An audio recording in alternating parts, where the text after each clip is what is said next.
Copy. Sounds good.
Yeah, because we have Athens versus Missouri and then Virginia versus Yale, right?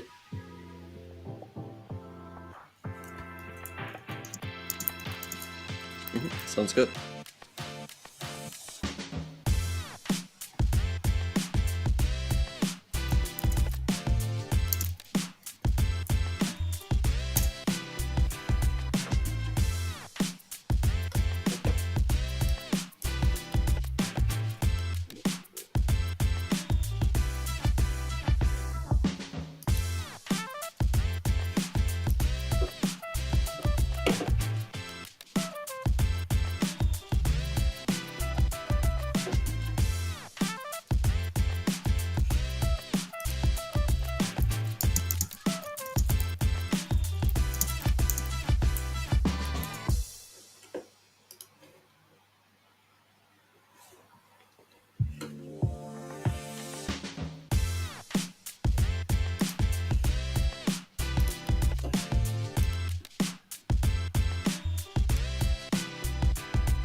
Hello, everybody. Welcome, welcome, welcome. This is Collegiate Chess League 2024 Fall, brought to us by our sponsors, Susquehanna. We're so happy to have you guys here. And my co-host for this evening is Grandmaster Benjamin Bach. How are you feeling, Ben? Doing great, Jules. It's great to be here again with you for week number 2. And Jules, we have some very exciting matchups today. We do. I am so excited. We even saw, I think, one or two of the teams last week, but this is a completely different matchup. I've heard there may be some surprise players we didn't see last week. Did you hear that too? Yes, no, definitely some interesting results last week, especially Virginia beating Mizzou. So I'm very curious to see how Mizzou is going to try to come back from that loss. Yeah, that was a brutal loss. And we're going to get to the match format, guys. This is a really interesting format here. It is 4 versus 4 team chess. All the boards are going to play each other. The control is blitz, 5+2, and 8.5 points wins the match. 1 point per win, 0.5 points per draw, pretty standard, and tie breaks if the score is tied, which we haven't had yet, but we could have. Yeah, we've had no tie breaks yet, but sometimes the benches go all the way down to the wire. But here we see the standings, Jules. We see University of Texas Rio Grande Valley. We did not have them on the broadcast yesterday, but they did win their matchup. We also have SRM Institute of Science and Technology. We also didn't see them on the broadcast, but they also won their match. We have SLU, my Alpha Mater. They won their match. We saw them. University of Virginia, they scored a big upset against the University of Missouri and Columbia. So again, I'm really curious to see how Missouri will try to strike back. Right, and I'm really curious to see if Virginia will be able to keep up their streak they're on currently. They've got a pretty tough matchup. They're going to have to play some pretty high-rated opponents, but they've done so well so far. It's going to be an interesting one to keep an eye on. Yeah, I mean, if they beat Mizzou last week, then I definitely think they have a chance today. So it would be amazing for them if they can make it to the playoffs, and even there, I'm very curious to see what they could do. Absolutely. It's going to be really interesting. And we're going to see Athens versus Missouri. We're going to see Virginia versus Yale. And there's other matches as well going on. It will not be covered in the broadcast, but we're definitely going to keep an eye. I'm sure interesting things will be happening in every single one of these games. Yep, we also have St. Louis versus Prague and University of Texas Rio Grande Valley against SRM. So we'll see how all of that is going to shake out. But yeah, we're going to start off with Athens versus Mizzou. And I'm sure that since Mizzou lost that last match, the first match last week, Coach Kurila surely must not have been happy. So I'm very curious to see what kind of adjustments he's going to make and what kind of lineup he's going to come with today. Absolutely. I bet those players were running laps, or maybe they're going to bring a totally different team. So it's going to be really curious, I agree, to see who's playing and why. So we're going to take a look actually at those board assignments right now.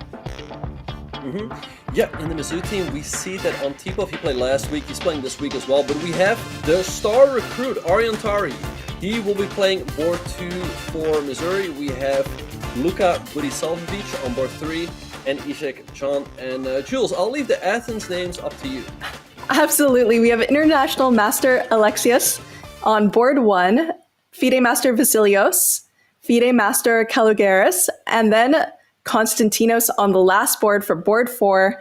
So they're going to have a bit of an uphill battle when it comes to fighting off the Mizzou team, but Mizzou had a rough round last week, so anything could happen.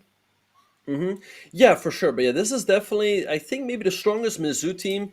Yeah, and by the way, as we speak, we are on. So we have the matchup right here of Mizzou's board 4. A very strong IM playing with the white pieces, Isaac Chan, against Demetrius. Now, if you are the board 1 for the underdog team, your job is just to score as many points as possible. You're going to have to score 4 or 3.5 or at least 3 points to give yourself a chance. So let's see how Demetrius will try to do that. I mean, he's going to have to try to take chances both with the black pieces and with the white pieces. True. And I do see in the chat, someone says Tari goes to Mizzou. And yes, that was our reaction as well. It came as a bit of a surprise, and he's definitely a secret weapon for the team. We didn't see him last week, but it seems that Mizzou is going to be pulling out all the stops, trying to claw their way back into first place. So it will also be interesting to check out his game there. Yeah, and actually, if we look at Tari, he is playing not from home. At least that's what it seems like. I think both of us have a little bit of intel. Aryan, he posted something on his Instagram story. He's actually in Mexico on a little vacation. I think with another Mizzou player, Harshit Raja. Raja is not on the team, but Tari is. So let's see how Tari will do from his vacation in Cancun. Yes, and you heard it here first. Everyone who plays Collegiate Chess League, watch out. We're watching all of your Instagram stories. You're giving us all of what we're going to say on stream. So watch what you post. We'll be commentating every single last one of your Instagram stories. But in all seriousness, sometimes playing from vacation helps you. You feel relaxed, you feel ready. Hmm. Who Yeah, knows? but that could also backfire. I mean, you also might be a little too relaxed, right? Whereas in Blitz chess, you need to have that adrenaline, you need to have that focus. So we'll see how it will play out for Aryan. In the meantime, all of the games are underway. We see also board one for the Mizzou Tigers. Antipov, he started with the black pieces against Konstantinos. So, yeah, one game that I really want to have a look at, Jules, is the game between Jonas and Aryan Tari, as we have a very interesting opening. We see that this started off as a reload pass. Let's go through the first couple of moves. So e4, e5, pretty standard stuff. Knight f3, knight c6, bishop e5, the start of the reload pass. And already here, Aryan goes for a bit of a sideline with the move knight Oh, wow. ge7. But I don't think I've ever seen this move h4 by Ioannis. Like, I don't even understand the point. And Aryan, he just strikes in the center right away with the move d5. So let's see how all of this will play out. Yeah, that's crazy. I started playing the Roy myself, and I've never even seen this order of moves before. It seems like both players are trying to show something unique that they think the other hasn't prepared against. Exactly. But yeah, again, this move to h4 is quite surprising. Usually you wait for a knight to land on g6, and then you go for a quick h4 to kick the knight away with h5. I like what Tari has done. He played d5, recapturing with the queen.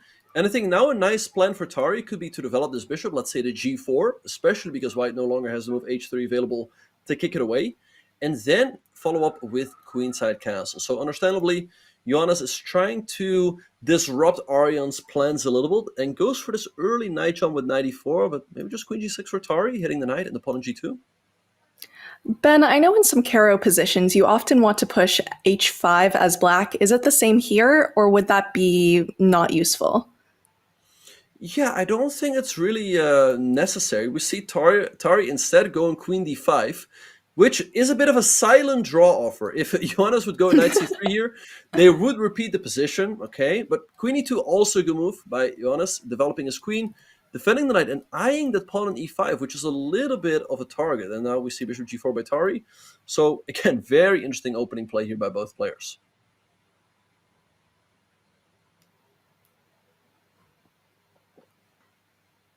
That is kind of an interesting move. It seems like it almost opens them up for a potential trade. Not sure if that would be any good, but Aryan does not go for that. Ooh, and the computer was giving queen d6 a double question mark. Seems a bit harsh, but yeah, it does hang the pawn on e5. And Johannes takes it right away. Aryan castles here, but I don't think he has enough compensation. So yeah, again, maybe he's a little bit too relaxed on his vacation, as the opening seems to be for the Athens player.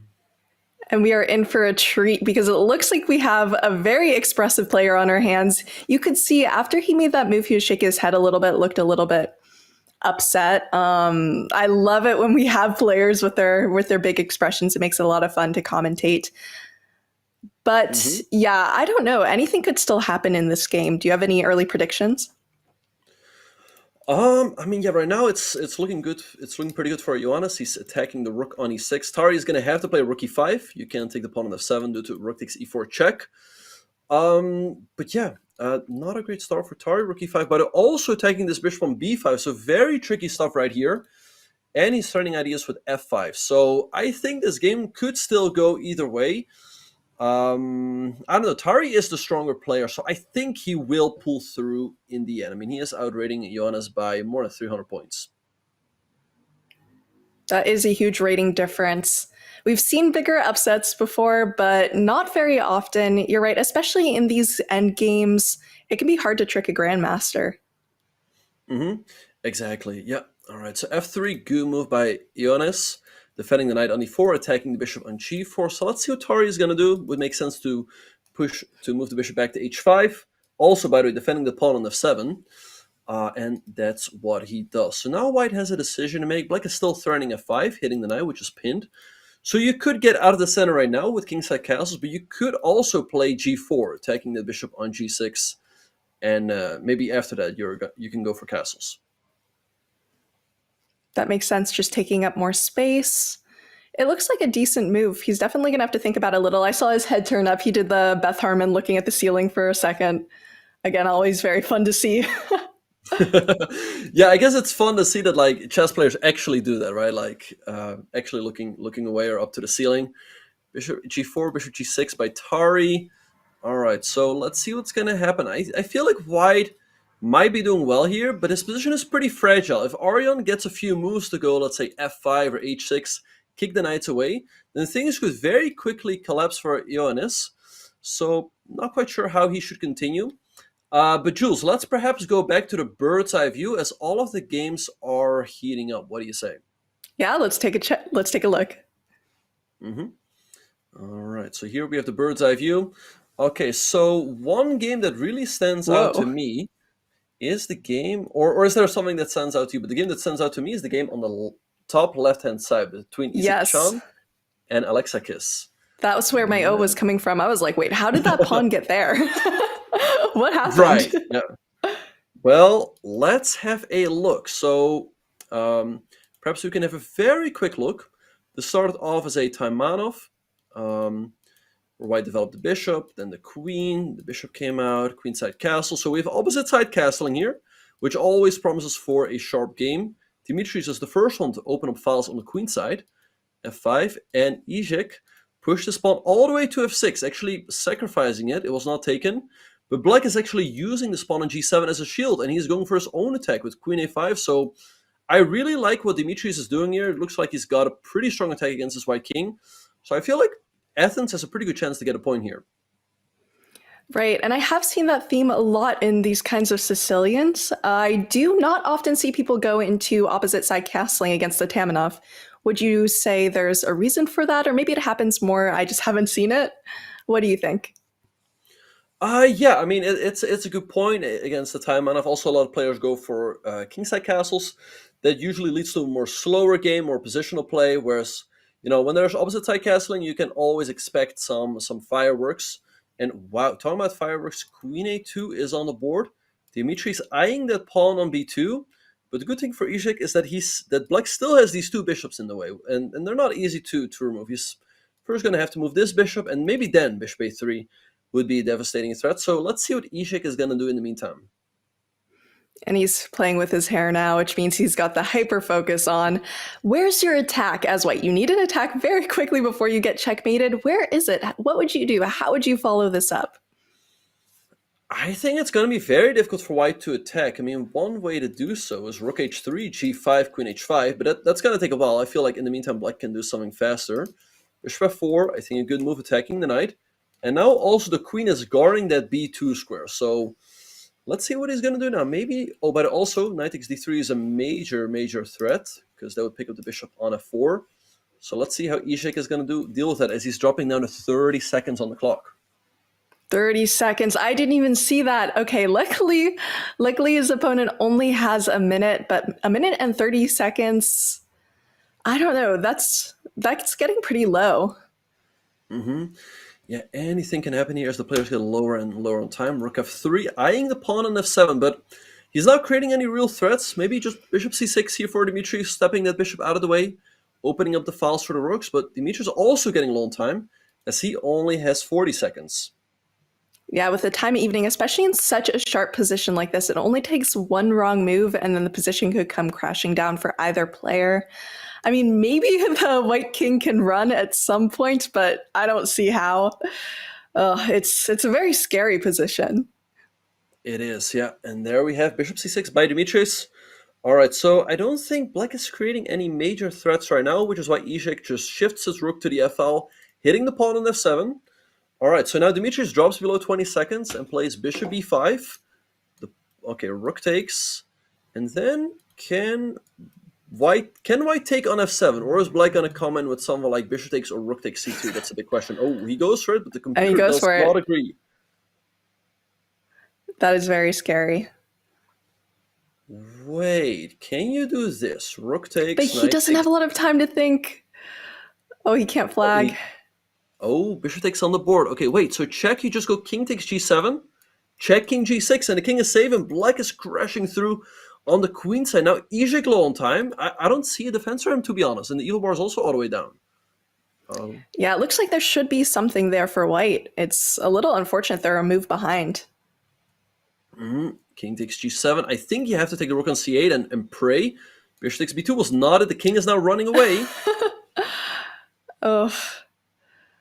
With only 1 second left on the clock, they have to be really careful not to flag both of the players under 10 seconds. Oh, we're going to see the eval bar hating and loving all these different positions as each player gets really low on time. Yeah, no, true. They're getting lower and lower on time, and that's indeed when mistakes happen. So we see Dimitri is getting back the knight. Izhik has the advantage here as is a rook against the bishop, and also the pawn on d7 is quite weak. All right, and now that queen and rook are going to be very difficult to stop. Yeah, there's probably mate on the board. Yep, there we go. Yep, no, indeed. And look at Dimitri's face. He just shook his head. He looks very upset because this was his game there. It's just when it gets so low on time, their tactics flying, sharp positions, it can be tough. It can be tough for sure. Yeah, but Izhik handled the time pressure a little bit better. No, but you're absolutely right. When players go low on time, anything can happen. So big win there for Mizzou. And if we have a look here at the bird's eye, we see that Luka also won his game. So a 2-0 lead for the Mizzou team. Actually 3-0 as Tari has also won his game. Let's see if Antipov can make it 4-0. It looks like he's on the way to it. All right, so since his game is the last game that is ongoing, perhaps we can pull it up. He's showing some great stuff here. Maybe just f3, which looks really tough for white to meet with only 12 seconds. Oh yeah, that looks very difficult. Rook g5 looks tempting here, putting a lot of pressure on the g2 point. G4, maybe just h5, blast everything open. And yeah, tempting to sacrifice. Yeah, for sure. Yeah, I don't see Konstantinos holding this, to be honest. I mean, let's see what he's going to do. Maybe check and g3. Looks crushing. Check. And g3, yeah. Oh, that is rough. That is rough indeed. Yeah, g2. Oh, look at these pawns. g2 or e2. Antipov spoiled for choice here, but yeah, he is going to get the win for the Mizzou team. This is absolutely over. And that is a 4-0 shutout. A really, really tough way for Athens to start. A great start for Mizzou here. Absolute comeback from last week. Yeah, that is a brutal, brutal score. How do you think that's going to shape the match? I think it's going to be tough for Athens. I mean, Mizzou definitely is the favorite in this match, and if you go down 4-0 after the first round, it's tough to come back from that. So I guess Kirilla did make his team do some extra laps, some push-ups. He's like, guys, this was unacceptable. Next match, we're just going to crush them. And that's what we're seeing right here. We'll have to ask for his chess punishment routine there. Especially, it seems to be working. They're performing very, very well. Of course, it is still the first round of games. Round 2 is going to be incoming. You don't know what's going to happen. Yeah, no, but this Mizzou team is looking really good. They're all showing some good chess. They're up 4-0, so it's looking tough for Athens, but let's see what they can do in round number 2. But yeah, I'm actually kind of curious if Coach Kirilla is around. I mean, I'm sure he must be proud of his team. Right. And it means the next match is coming up soon. And yeah, we're going to have board 1 playing board 4. We're going to have Vasilius playing Luka, Grandmaster Luka. We're going to have FIDE Master Kaliaris playing GM Tari, board 3 and board 2. And then Konstantinos board 4 playing board 1 Antipov. So tough pairings all around. And every single game was sharp. That was very interesting. Every single game was tactical, sharp, difficult. Yeah, for sure. I mean, I guess the one game that the Athens team can be unhappy about is Dimitri's losing to Izhik. I mean, they definitely had their chances there. All right, so let's see. For round number 2, the pairings are slightly different. Maybe Dimitri's with the white pieces has some chances against Luka. But I think the last two boards are again going to be tough for the Athens team, as both Tari and Antipov, the top two boards from Mizzou, are playing with white pieces against the bottom two boards of the Athens team. Absolutely. Yeah, I can't wait to see what happens. Athens is going to need some crazy upsets to be able to even the score, even make it playable. What a crazy start, 4-0 shutout. I don't think that's happened yet that we've seen. No, I think, this is the first time we've seen a blowout in the first round. But Mizzou is a very strong team. I mean, they're definitely capable of doing it. So let's see if what they'll do in the second round. Actually, last season, we had a match that St. Louis, we won with 15-1. Only Robby dropped 2 draws. So we also made him do some punishment push-ups and laps, but it was a pity not to get the full blowout. Let's leave it at that. Anyway, round 2 is on a That is crazy. That's like the chess version of a no-hitter. Wow. I mean, it'll be interesting to see if that can happen, but all of the teams seem to be pretty strong. So I think they're definitely going to get a point this round. That's my prediction. What do you think? Yeah, I think Athens will get on the scoreboard. Anyway, the games are underway. So Dimitri's opened up with e4, and Luca responded with the French defense. Very interesting stuff. Luca put his knight on c6, which is a little bit unusual. Usually players are taught not to put the knight in front of the c-pawn. And on board 2, we're also seeing some interesting stuff, as Ishik Chan is defending himself with the modern defense against Vasilios. And just want to say, it seems we actually have Coach Chirilla in the chat with us if he wants to share. Did you punish any of your players for last week's performance? Did they do any laps? Is there a reason they're performing so well this week? It would be interesting to know. We've been speculating. But yeah, I always love playing against the modern defense, Ben. I feel like it's a lot of fun, very aggressive games. How do you think it's going so far? Yeah, I mean, the modern defense, Black is often taking a lot of risk. But here we see Ishik, he's playing in the center with c6 and d5. I think what he eventually wants to do is bring his knight f5, queen to b6, put some pressure on that d4 pawn. So I think Ishik can be quite satisfied about how this game is going so far. But yeah, I'm also super curious to hear what Coach Chirilla has to say. What adjustments he made and what adjustments the players made. It's always very difficult to have that kind of stamina to be able to turn around a performance, but it is a new week. And, it seems everybody is fresh and ready to play. It seems they've been preparing their openings as well. We've seen some kind of interesting openings so far. All of them pretty sharp. Yeah, and one game that's very interesting to me is the game between Dimitris and Luca. Let's go to that one. As again, this started off as a French defense. And White opened the game with the move 1e4. Black responded with e6, the French. d4, d5, and knight c3. Now here, by far large, Black's main moves are knight f6 or bishop b4, the Wiener defense. But Black played knight c6. And again, like I said before, usually players are not taught to place a knight in front of the c-pawn. As often you want to go c5 to challenge the center. But it has some point to it. Knight f6 here, taking the pawn. Bishop d3, and knight b4. So Luca now going after the bishop pair. And White doubles his own pawns. So Luca jumps the knight back. h4 by White, a5 by Black.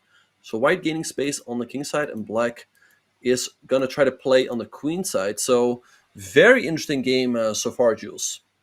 Yeah, I have never seen that before. It does seem like White has a lot more space. Maybe they can be aggressive on the king side, but I don't know. It might be a little difficult to find a target. Would you try to free that queen on d1 first? What would your priority be when trying to create an attack?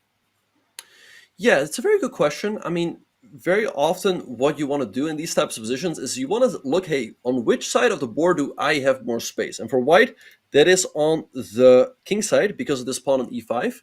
And that is why Dimitris is playing on that side of the board. He goes g4, maybe aiming to go g5. Another nice idea could be to move this knight out of the way and go f4, f5. And I'm, at the same time, very curious to see what Luca is going to do to try to create counterplay on the queen side. Oh yeah, look at that pawn storm coming in. I mean, maybe there'll be a similar pawn storm. Could you think the b pawn might be pushed? We might see something a little spicy over there. Yeah, no, that would definitely make sense. Or maybe Black bringing out the bishop, like bishop e5. Luca went for this very interesting queen move. I honestly wonder where that one is going. Maybe he wants to go like bishop e5, c6, and then queen a7 to a6 to put a lot of pressure on the pawn on d3. I also wonder where he's going with the knight, so we'll definitely see some interesting maneuvering in this game. And we do love our knight maneuvers over here.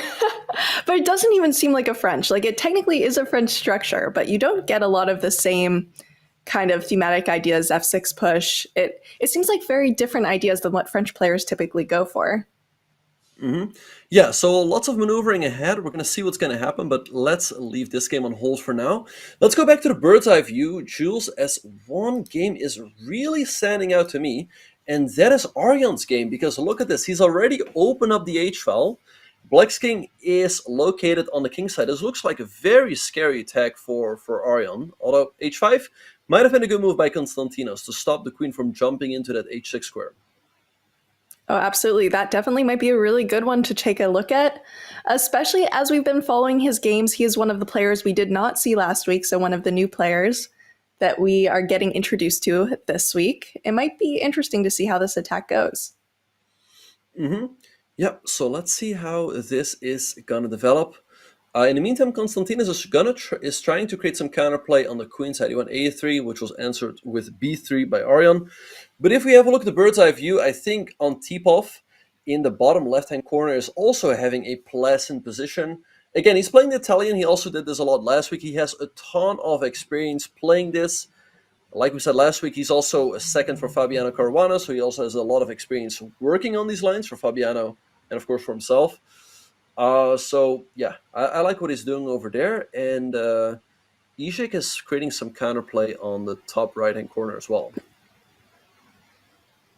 He definitely is, but it does look like that game might be, of all the games so far, the most possible point for Athens here. We'd like to remind it is still a shutout. Athens has not scored a single point against Mizzou yet this week. So they're looking for their person who's going to bring them onto the board. Absolutely, Jules. Because, yeah, when you're down 4-0, after the first round, you think, okay, well, but let's say they lose this round 4-0 again. At some point, you start thinking, like, hey, we're not actually going to lose all of the games, right? So you're absolutely right. They want to get on the scoreboard sooner rather than later. And indeed, that game might be a good one for them to get some points in. Is there a game that stands out to you, Jules, that you want to go to?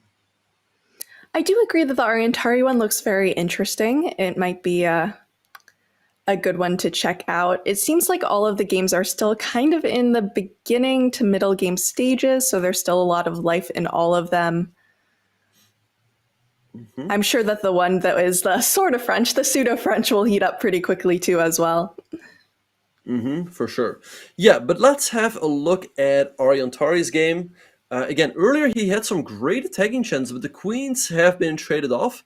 And I feel like now Konstantinos is doing pretty well. He's got a very nice knight on b4, which is always going to put pressure on the pawn on a2. And that's going to be annoying for Arjan to deal with, as you don't really want to play a move like rook a1. He plays knight b6, but the computer doesn't quite seem to like that. I mean, what's the idea in case black just goes rook a6? Ooh, that's a nice move as well. And would you like to retreat your knight? Would you like, well, you probably wouldn't like to push f4. That doesn't look very fun, but what would you do here? Good question. I honestly don't know. I think Arjan is in a bit of trouble because the knight on g5 is under attack. A normal, he goes rook c4. Interesting. So let's see. What happens if black takes this pawn on a2? Then, I don't know. Maybe he's going to retreat the knight and then try to trap this knight later on with rook to a1. Interesting stuff. I mean, this is a board where Athens could potentially get on the scoreboard. Well, maybe you could take the bishop on c8 and have that forking threat as well. But I'm not sure if it's in time. Maybe the rook can take on g5 first. I'm not sure. Right, so Konstantinos, he says, hey, you might outrank me by like 350 points, but if I see a free pawn, I'm just taking it. So he takes the pawn on a2. The knight on g5 is hanging as well. Arjan potentially in some trouble here, even though the opening went great for him. Let's see what he's going to do. You're right. Arjan can also take on c8 with the idea to jump into e6 with the knight. Rook a1 is an option, picking up the knight over here, and a3 is probably weak, but he goes f4. Let's see now what Konstantinos is going to do. He has the strong passer, but the knight can easily get trapped with Rook a1 coming next. Yeah, that knight looks like it might be in a little bit of trouble. Although there are so many counterattacks here that Konstantinos can do. And we should mention that we saw Aryan in kind of an uncomfortable endgame position last time, and he managed to win that as well. So you can't really discount him in positions like this. Mm-hmm. Yeah, so let's see what he's going to do. Aryan, of course, he's an extremely strong player. Rated over 2600, I think like 2630 or 40, whatever it is these days. Rook b5 by Konstantinos. Okay, so he's hitting the pawn on b3, and now his knight can also jump back. But Aryan is a little bit faster. Rook a1, and now he can pick up the pawn on a3. And now Aryan seems to be having the advantage, as Konstantinos has some weaknesses in his position. Yeah, absolutely. And it just shows how quickly a game can turn. Although, I don't know, it might not be extremely easy to follow up. It does seem like those knights are a bit dangerous. Mm-hmm. Yeah, especially in Blitz, you're absolutely right. Black always has some tricky knight jumps. You don't want to blunder a fork. So let's see, king of 2. Aryan keeping the knight jumps at bay. Knight g4, he can just trade it off for his bishop. Knight b6, that seems a little passive to me. Let's see where Aryan is going to go with the rook. He goes back to c1. And now Konstantinos strikes in the center with pawn to e5, but Aryan gives a check. I'm curious how he's going to follow up. Absolutely. And it seems like this game also has a lot of life in it, but we're going to check out Bird's Eye View as well, because some interesting action is happening on the other boards that we don't want to miss. So let's take a look. It looks like Antipov is absolutely dominating. Do you see anything kind of crazy that sticks out to you, Ben? Yeah, no, you're right. Antipov doing great with white pieces. He's up 2 pawns. Also, the knight on a5 for black is a little bit stranded. So I do expect a point there for Antipov. Also, on maybe Athens can get on the scoreboard in board number 2 in the top right-hand corner.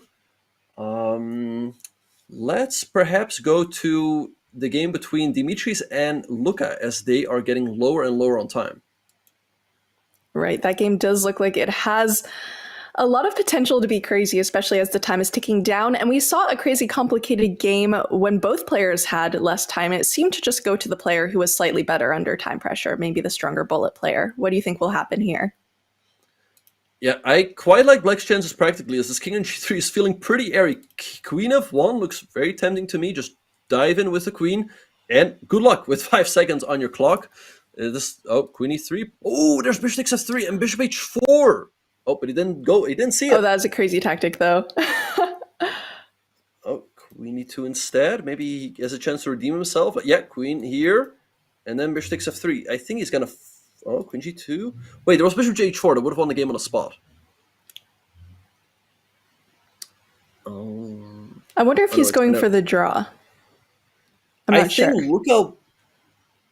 Good point. I think Luka will go for the win, given the fact that his position is easier to play. But we'll definitely have to have a look at this game later on, as some crazy stuff is happening, and White barely gets the moves off. Free pawn. Oh my god, look at the time ticking down as it gets under 10 seconds. Yeah, it definitely looks way easier to play for black here, but you don't know. Yeah, we see the players repeating now. I'm sure that Luka is going to try to fight on. He has the advantage. But yeah, you're absolutely right. Like, when I see these players so low on time, I mean, I'm already stressed watching it, but playing it is even more stressful, I can tell you. I can imagine. And they look a little bit stressed out too, looking at their player cameras, or they might just be focused. You never know. But yeah, it definitely seems like just defending everything, especially in a position like this. Although now that queens are off the board, maybe it's a little bit easier for Luka just to make sure he has a handle on the position. What do you think? Oh, rook f3, that was checkmate in 1. Wow. Okay, then very easy. And we see a little bit of a smile there for Luka. Yeah, he manages to win a crazy game after all. All right, so let's go back to Bird's Eye View and let's see what's happening in the other games.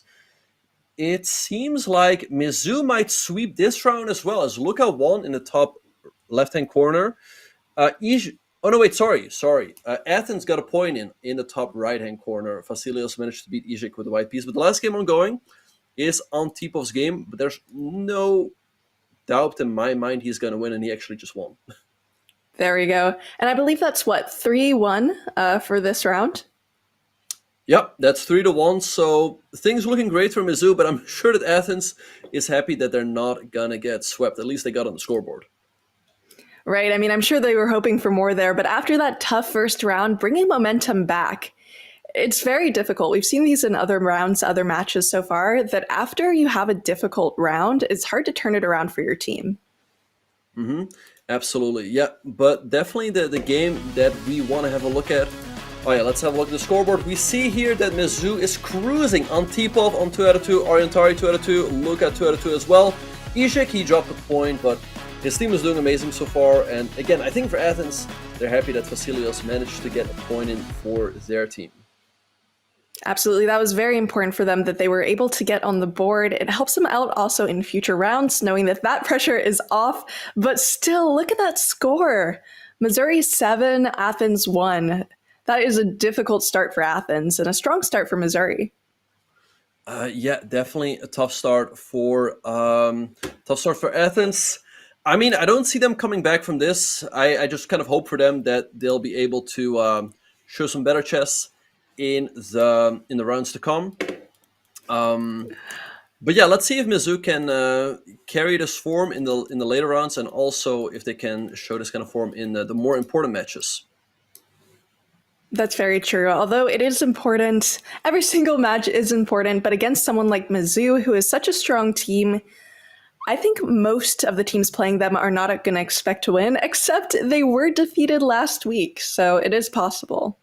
You can take down some of these very difficult teams. Mm-hmm. Yeah, no, I mean, Mizzou, it's an amazing team. I mean, they're definitely one of the favorites to go all the way and win the season.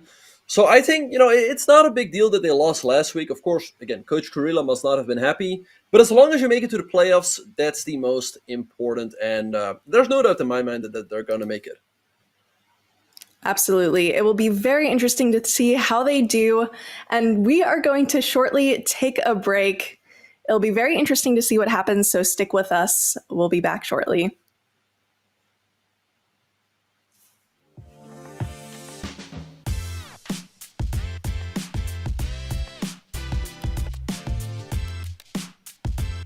Can you get up on the screen, please?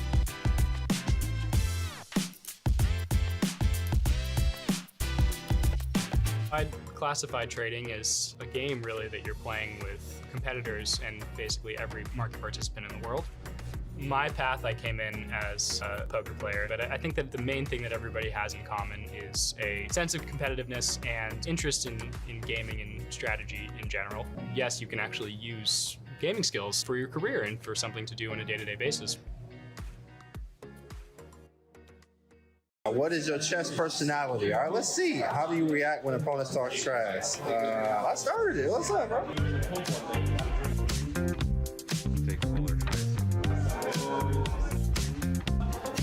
Which is one puzzle rush mode you play for the rest of your life? 3 minute all day. We do it already. 51 is a high. Right.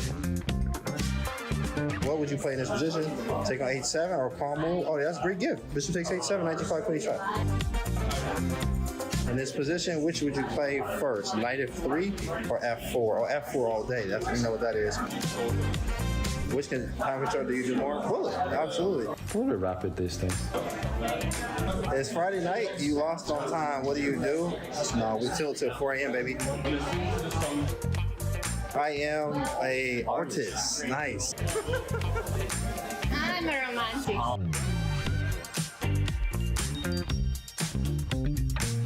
I strongly suggest you stop banning me when my account didn't even have an entire game played yet.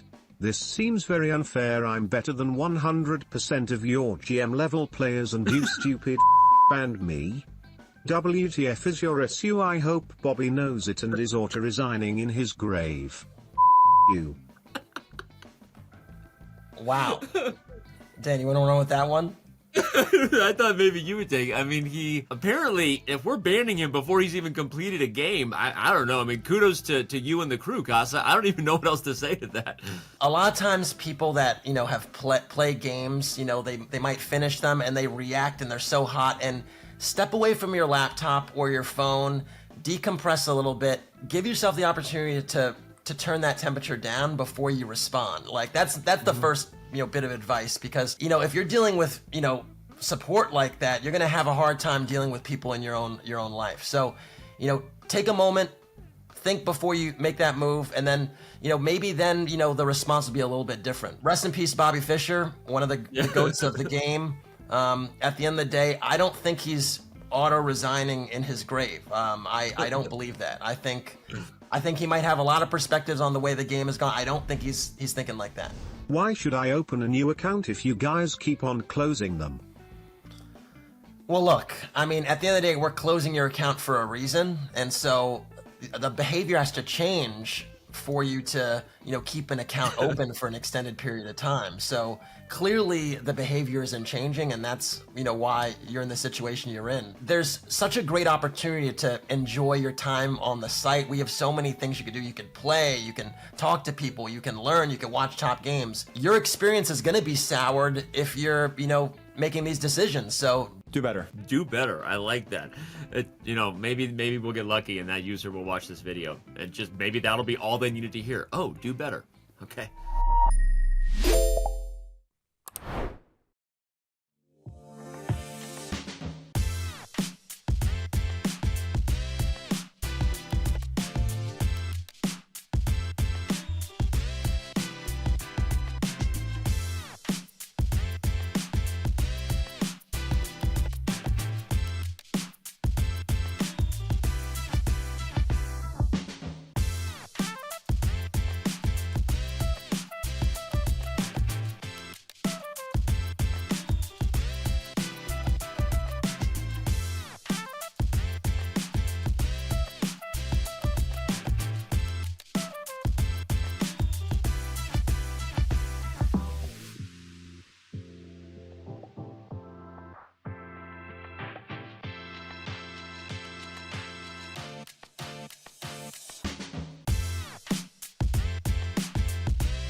Hello everyone, welcome back. This is Collegiate Chess League 2024 fall season, brought to us by our sponsor Susquehanna. We're happy to be here, and we have round 3 coming up shortly. So far, it's been a match very heavily dominated by Mizzou. What do you think, Ben?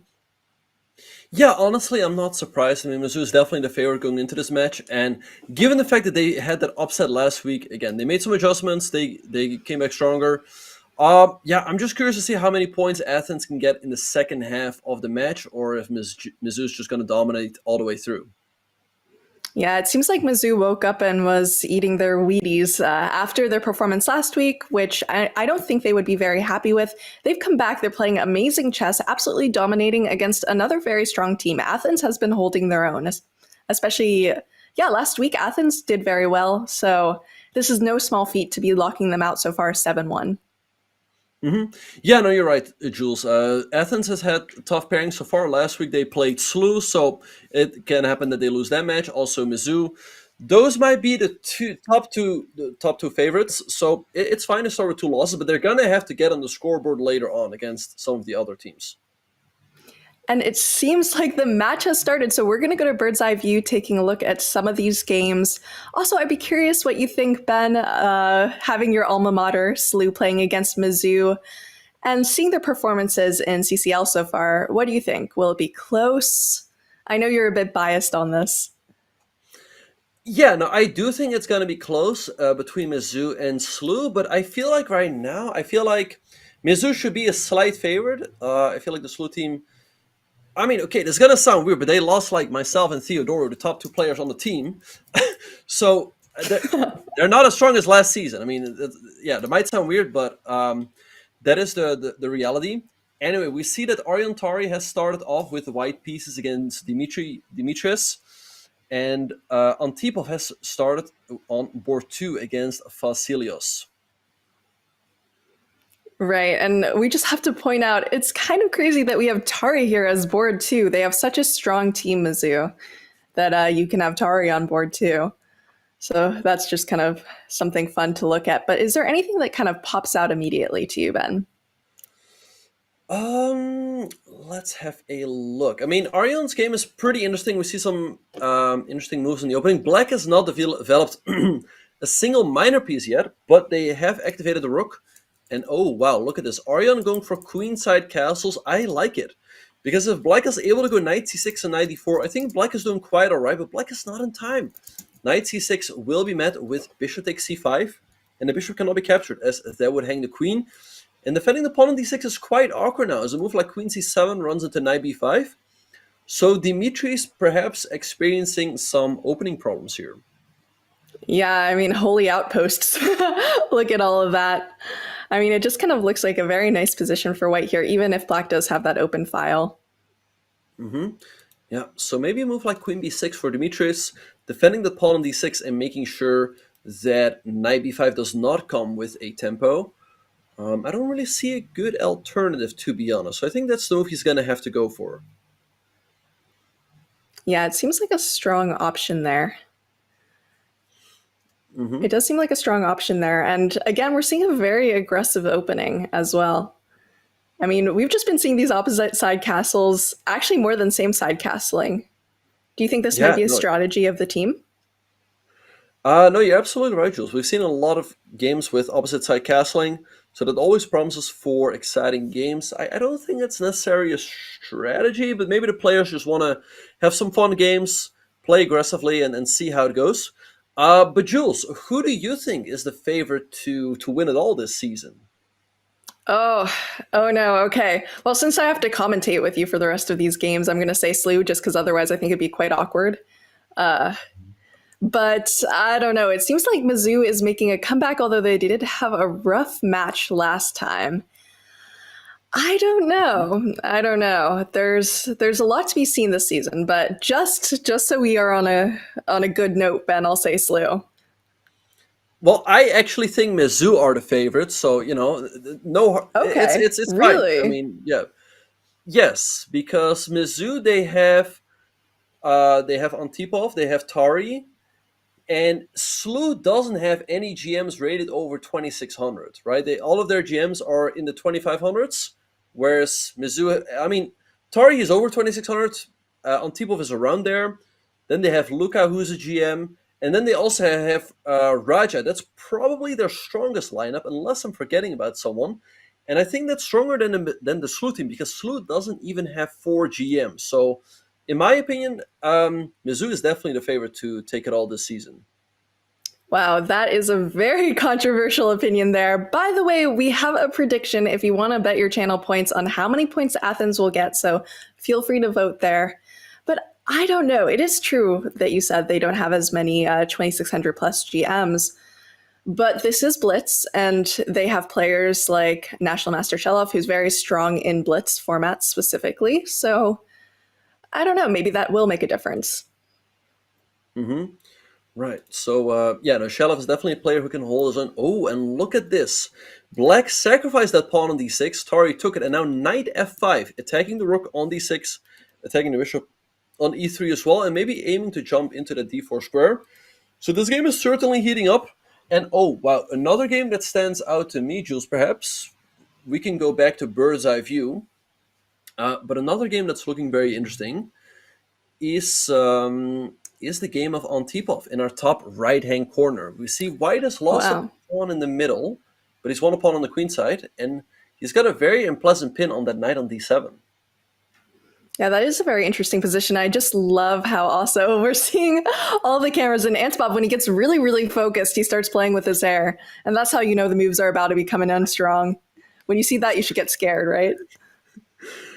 I don't get scared, but I've known him for a long time. He's around my age. He's 2 years younger than me, so I've already seen him play in like World Youth and World Junior Championships. He's been doing this for the longest time. I don't know if it's like a Really? nervous tick or if it's just what he does. Who knows? Maybe sometime we can ask him about it. And we just switched away from the Tari game, but there things are really heating up as Tari's rook is moving all over the board. But actually, I don't see a good place for that rook. And also, if Alexis gets his bishop to e5, it feels like he's getting a really dangerous initiative on the queen side. Yeah, absolutely. That bishop pair looks very, very dangerous. Do you think that rook might be lost? I don't know. So rook g3, Tari sacrificing the rook. I think Dimitri should stay focused on his attack on the queen side. But there's no easy way to break through, as you don't really want to take on c3 white recaptures with the queen. Maybe just move up the king, like king e7, double up the rooks on the b file, and go all out in the attack is the way to go. Yeah, that seems like a nice strategy. I'm also kind of wondering if in a position like that, the bishop pair might be worth even more than a rook. I'm not sure. Yep. All right, so let's see what Alexis is going to do. Aryan also down on time, only less than 1.5 minutes on his clock. On the other boards, I like what Luca is doing on the last board. He's got a very nice knight on c4. And Ijik is having, it looks like a pretty even game in the bottom left-hand corner. Yeah, anything could happen in that game, especially, I know we had a prediction earlier about how many points Athens would score. They have not been scoring a lot of points currently, but in any of these games, do you think they have the highest chance? Maybe that game against Tari, but we have seen Tari come back from a lot of kind of suspicious positions. So it's hard to say if a little advantage against Tari is going to amount to anything. Yeah, no, Tari, of course, he's a super strong player, and he can always fight his way back even from tough positions. Let's actually, it might be a little bit weird, but maybe we can go back to that game, as that is really the one game that is standing out to me. As look at this move that Alexis just played against Tari. We've talked about this. He played the move King e7, connecting the rooks, and now he's ready to do some damage on the queen side. Maybe like rook takes b2 is an idea later on, or just double up with like rook b6 and rook b8. I mean, this looks really scary for Tari, especially because he has 45 seconds on the clock. I didn't even see that. 45 seconds against 2 minutes, that is a huge time difference, especially in this format. They do get 2-second increment, but will it be enough? That's not a lot. That's not a lot, especially in a tough position. So we might see Tari going down here, 25 seconds. I think he just has to play a move like bishop e2 and pray. He goes bishop d3 and prays.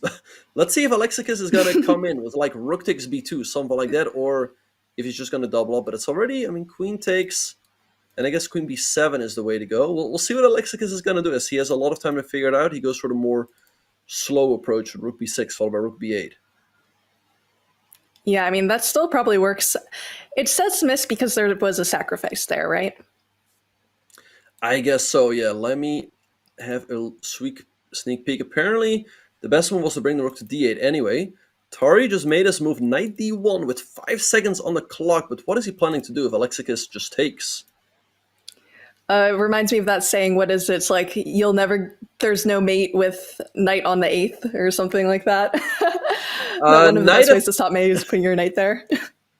Yes, knight on f8, no mate. Right, but I don't think it's quite the case here. The knight on f8 is often a great defender, as you defend this, and it can often jump here, and you have a king here. But knight on d1, I don't think that's going to work out here, especially with 5 seconds on the clock. Let's see how Dimitris is going to try to put this game away. But it's not over yet. I mean, Tari is super strong. He is super strong, but this position looks like it needs a miracle. I mean, this is so tough, even for such a strong player. The king can try to run, but I don't know. What do you think is the best strategy if you're Tari here? Sit and pray. Sit and pray. Rook d6.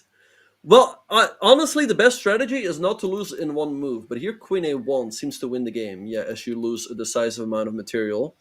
And that's what we're seeing here. Just take on b1, take on d3, and that's game over. Yeah. By the way, this rook has been hanging for like 20 moves. At some point, Dimitri's can take it. Yeah, I mean, he's so happy with his bishop pair. Maybe he doesn't even need to, but Demetrius looks completely focused. Again, love seeing these player cameras. Yeah, no, you're absolutely right, Jules. It's great to see the player cameras. You see their reactions. But yeah, Tari, he is going down here. He's down a piece. Only has 4 seconds on the clock. Bishop d3 looks like a pretty clean way to finish things off. Just take on c3, take on e4, and that's what Alexakis is going for. I guess we might see a resignation soon by Tari. I mean, just push up the pawn. Yeah, he's not going to save this. Right, yeah. And this might be another point for Athens, actually. So for the people who mentioned that in their predictions, they might be a little bit happy, but Tari definitely is not happy.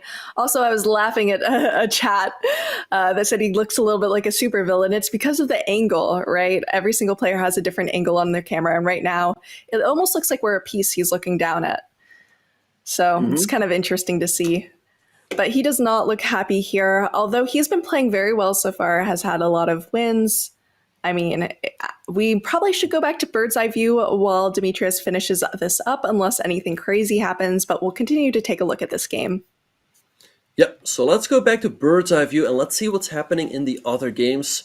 In the other games, Mizu is doing some good stuff. We see Antipov doing great with the white pieces. He is having the bishop pair, 2 connected passers on the queen side. Then we see Luka having 3 connected passers on the queen side in the bottom right-hand corner. Feels like he's going to win as well. And Ijik dominating on the bottom left-hand corner as he has a nice bishop pair and now is opening up some files on the queen side. Right, absolutely. And it's also important to call out that 8.5 points wins. So it's not due to rounds in the score in rounds. It's whoever gets that much points. And it looks like Mizu is so close to 8.5. They're probably going to get it very soon. What do you think, Ben? Yeah, I think they will manage to get it done in this round. Tari lost, but I think they're winning on the other boards. Antipov, yeah, again, those 2 passers on the queen side are going to decide the game. C7 is on the board. I think Ijik is winning his game and Luka as well. So after this round, it's probably already going to be over. Yeah, that is actually probably the quickest match we've seen so far. Mizu has been absolutely crushing. Athens played very well, but it's a little bit tough when you start with a complete shutout 4-0 first round. I don't know. It seems like Mizu woke up after last week and decided they want to win the entire thing, and we're kind of seeing that play right now. Exactly. Yeah, no, they're not messing around. They brought their strongest team, or very close to their strongest team. 4 or 3 GMs, a strong IM on the 4th board, and that's why they're so dominant in this match. Ijik, I like what he's doing in the bottom left-hand corner as he's closing things out with the black piece. But yeah, let's keep in mind, everybody, even after this match, even if Mizus has already won, we will still play the 4th round because that will all be for tiebreak points that can always come in useful later in the season. Absolutely. You never know what's going to happen later in the season. Even if someone looks like they're not going to win based on one round, they can come back and completely dominate the next, as we are seeing. And yeah, it looks like they will get to 8.5. Oh, they already have. And we will be playing the next round for tiebreak points, which could be very important to Mizu, actually, if they're trying to beat Slew or some of the other front runners. They might need their tiebreak points. So it's important to keep your head in the game and stay focused. Exactly. Yep. In the meantime, Luka is winning in this game. He's up 3 pawns. He can probably just push up the A pawn. It's very close to promotion. King b4, also fine move. He loses 1 pawn there, but he's still up 2. And these pawns should just bring him the victory. But yeah, sometimes it does. Oh, rook d2 or rook e2 wins the rook, so that's it. But yeah, no, you're absolutely right, Jules. Of course, the first deciding factor is, of course, the match points. And after that, we will have a look at board points. So every point matters. If there are teams in a tie, that will determine who will make it to the playoffs, who will be seated in the semifinals. So Mizu is doing a great job so far. Yeah, absolutely killing it. And again, love looking at these board cameras. It's also great to see.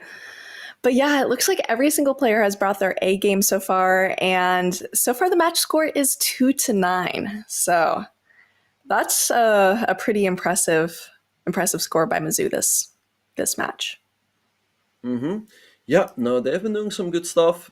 Yeah, some of their players, they dropped the game there, but it doesn't matter as much. So let's bring up the scorecard. We see here Antipov, the board won on 3 out of 3. Tari, he just lost that game. Still 2 out of 3. It's not terrible. Look at 3 out of 3 as well, and Izek on 2 out of 3. But yeah, it's good for Athens that at least they're getting some points on the scoreboard. Yeah, they are on the board, but they are not going to be winning this match. This match has gone to Mizzou, although, like we said, we do have one final round, so it's important to stay put and see what happens there. They still need to have a really good score, Mizzou does, in order to get those tiebreak points, which might be pretty useful further on in the season. Exactly. So let's see what's going to happen in the last round. We're going to get underway shortly. I mean, if you're playing these matches and you've already won, of course you relax a little bit, but still, these are competitors. They want to win every single game. So I'm sure that Mizzou wants to finish on a high note. And it's also nice to go 4 out of 4. That honestly always feels nice. So I'm sure that especially Antipov and Luka will be motivated in the final round. Absolutely. I know Antipov's motivated because I see him with his hair, playing with his hair again, like you mentioned before. Yeah, no, I definitely think it's a bit of a tick, for the lack of a better word. I guess that's what he does when he gets a little bit nervous. Anyway, the players are all getting ready. I'm sure the games are going to be underway any second now. Do you think Athens is... Go ahead. Oh, I was going to say, do you think Athens is going to get on the scoreboard again in the last round, or do you think maybe we'll see a sweep here for the Mizzou team? I do think Athens will get on the board the last round. I think it's going to be hard for Mizzou not to let up the pressure now that they know they've won the match. It's almost psychological that they're going to have to continue to play as well as they have been playing, knowing that, they can score whatever and they'll still have won. So that might be difficult. And I was going to ask, Ben, if you have a specific tick that helps you focus when you play.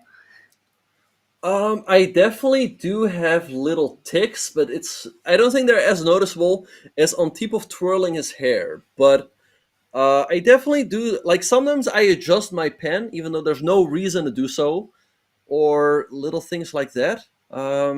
Other than that, I can't really think of anything. But yeah, definitely, I mean, I think every chess player has small ticks. Right, and some are small, like playing with their hair. Others are bigger, like playing the London. You don't really know what to do with it. Everyone has their chess quirks there. And it seems like the games have started. Well, what do you think so far, looking at the first opening here with Antipov versus Demetrius? So we see Antipov playing the Sicilian, we see a Rossolimo, and Black playing the move d6, bishop d7. All of this is standard mainline theory. But Jules, do you have any ticks, or have you noticed any crazy ticks from your opponents in your over-the-board tournaments? Has anything stood out to you? I do know with some of the little kids that I've had to play, they kick under the table. I think it's because they move their leg around. But I've gone a foot to the shin a few times. I'm wondering if chat has anything that helps them focus. But me personally, I like having specific pens. Like if I've used one pen and I've won my games, I want to keep using that pen. But I think that's more of a superstition, which I do know a lot of players have. Yeah, no, that definitely sounds like a superstition. I mean, yeah. But I think using the same pen is kind of normal, but there's also like weirder superstitions. Anyway, let's see what's happening in this game between Dimitris and Alexakis. C4 by Dimitris, grabbing more space. I guess he wants to follow up with knight to c3. All of the games, by the way, are underway, as Luka and Izek have also just started their games. And wow, we see e5 by Antipov, locking up the position, really. Yeah, I was wondering about that c4 versus c3 in that Rossolimo. Is that very common? Is there a reason to play c4 versus c3, in your opinion? Yeah, the main move by far and large is indeed the move c3. You're absolutely right about, Jules. I actually also had a game recently with them myself, so I'm a little bit surprised to see c4 on the board. This bishop on b5 feels a little bit off now. So I feel like Antipov should be doing quite all right. But let's see how he's going to continue. To me, castles looks normal. And I guess maybe then eventually what you often want to do in these types of positions is get the f5 break in. But Jules, let's perhaps go back to bird's eye view as all of the games are underway. And is there anything that stands out to you? All right, let's take a look at these positions here. We have another opposite side castling in the Isaac Khan game against Konstantinos. I believe that is, yep, so that might be a little bit interesting. Is there anything of particular that you like here? That game is going to be interesting for sure. I like Isaac's chances. Orion's game is a bit of a slower game. It's quite symmetrical. Both pairs of bishops have been traded, but there's a slight imbalance in the pawn structure. And Luca's game against Jonas looks a little bit more pleasant for Luca, but still anything that can happen there. But I think the game to watch out for is definitely Isaac's game, as you mentioned. Yeah, it looks like a very interesting position. Maybe I'm just biased whenever I see these opposite side castling games because they have been so interesting in this match so far. We've had a lot of kind of crazy back and forths with them. Mm-hmm. Yep. All right. So rook to c8, g5 by Isaac, grabbing space on the king side. Now here you just have to make sure not to go h4, as that will allow bishop g4 hitting the queen and the rook. So let's see what he's going to do. I mean, maybe stepping up the queen first. Generally speaking, I feel like white's attack is always easier to lead than black's attack, as it's not that easy to go for any counterplay with black. Like b5, b4, you just put the knight on d5. So let's see what Konstantinos will try to do, as Isaac's plan looks quite straightforward. Right, and do we know how this started? Was this a Najdorf?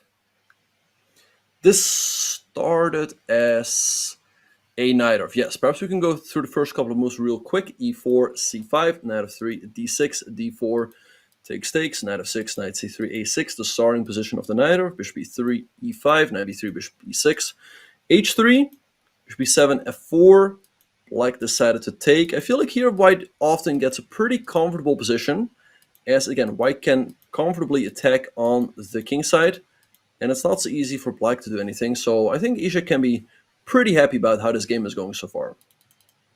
Yeah, one might call it a no-dorf. I'll get better with my puns as the season goes on, I promise. But we might see these pawn side pushes here, maybe h-pawn. I don't know. This does look very pleasant, but especially with that knight doing, what's that knight doing there on b6? What do you think? Yeah, he wants to go knight at c4, and as soon as that knight lands on c4, he will be threatening knight takes b2. But a move that white always has available is bishop c1, covering everything on the queen side. Like, let's say black goes knight c4. You don't want to play h5 here, as then black can take, and after takes, your knight on c3 will be hanging. But just a move like bishop c1 is always there, because if you take on b2, white can recapture the bishop, guarding the knight. But another way to do things is knight d5, also looking pretty good. And again, black doesn't really have much counterplay, and Isaac is just pushing these pawns. So I really like what he's doing with the white pieces. Yeah, it feels like there should be a rhyme for like bishop on c1. You don't have to run or something. I don't know. There should be something there if there's knight on f8. But that bishop maneuver does seem like a good way to ensure safety quickly if needed. Although it seems like white might even be in time without some sort of defensive maneuver like that. What do you think? So queen. Yeah, no, I think it is going to be difficult for black to go for an attack. But yeah, bishop c1. Also, bishop c1. The game is won. I don't know. We'll see what Ishik is going to do. Another nice move, by the way, to add some defensive forces is always the move rook h3. As the rook can always do a great job along the third rank, defending everything. I guess what Konstantinos wants to do, I mean, not only is he looking at the knight jump to e3, another idea maybe is to go a5 and a4, but it all feels a little bit slow. Yeah, it does feel a little slow. That rook lift is very nice and convenient. It's both an attacking and a defensive move if needed. Yeah, I don't know. This looks like a very strong start for Isaac here. Yeah, looks like he has a nice position. All right, so let's see how this game is going to develop. He's in the tank, so let's perhaps go back to bird's eye view, as there are more developments on the other boards. If we have a look at the bird's eye view, Jules, I feel like Tari's game has the potential to heat up, as white is trying to attack on the king side. On Antipov's game, I guess we'll see some slow maneuvering there. Is there anything that stands out to you? Yeah, I think that Tari game, Tari versus Vasilios, might be a really interesting one. All right. So so the rook on h4, it has the potential for an attack, but it can also be misplaced there if Vasilios does not, and if he doesn't follow up accurately. Right, so queen d2, eyeing that pawn on h6, but maybe now Tari just moves his rook to h8, and the computer actually doesn't like queen d2 at all. I wonder why. Wait, perhaps we can have a quick look at that game. Is there some sort of tactic for Tari after queen d2? I don't know why the computer is so unhappy about this move. Yeah, there might be. And we also have Elliot in chat saying bishop on c1, the attack is done. Yeah, that's actually quite good. We might use that one in the future. We won't give you any credit for it. No, just kidding. We'll give full credit. But yeah, that looks kind of interesting. It does seem like a natural move, although, yeah, maybe you can just blast open the king side. I'm not sure. What do you think is the idea there for Tari? I think maybe he has the move knight takes e4, which is what I'm wondering about. Because if you take out the pawn, there's knight takes f3, and after pawn takes the queen on d2 is hanging.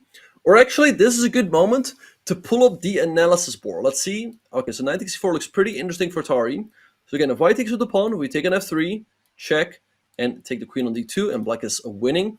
So white is going to have to do something else, but there are no good alternatives. If you take with the rook, then black sacrifices the queen, because if you take, we take an f3, win the queen, and we're up the exchange in the endgame.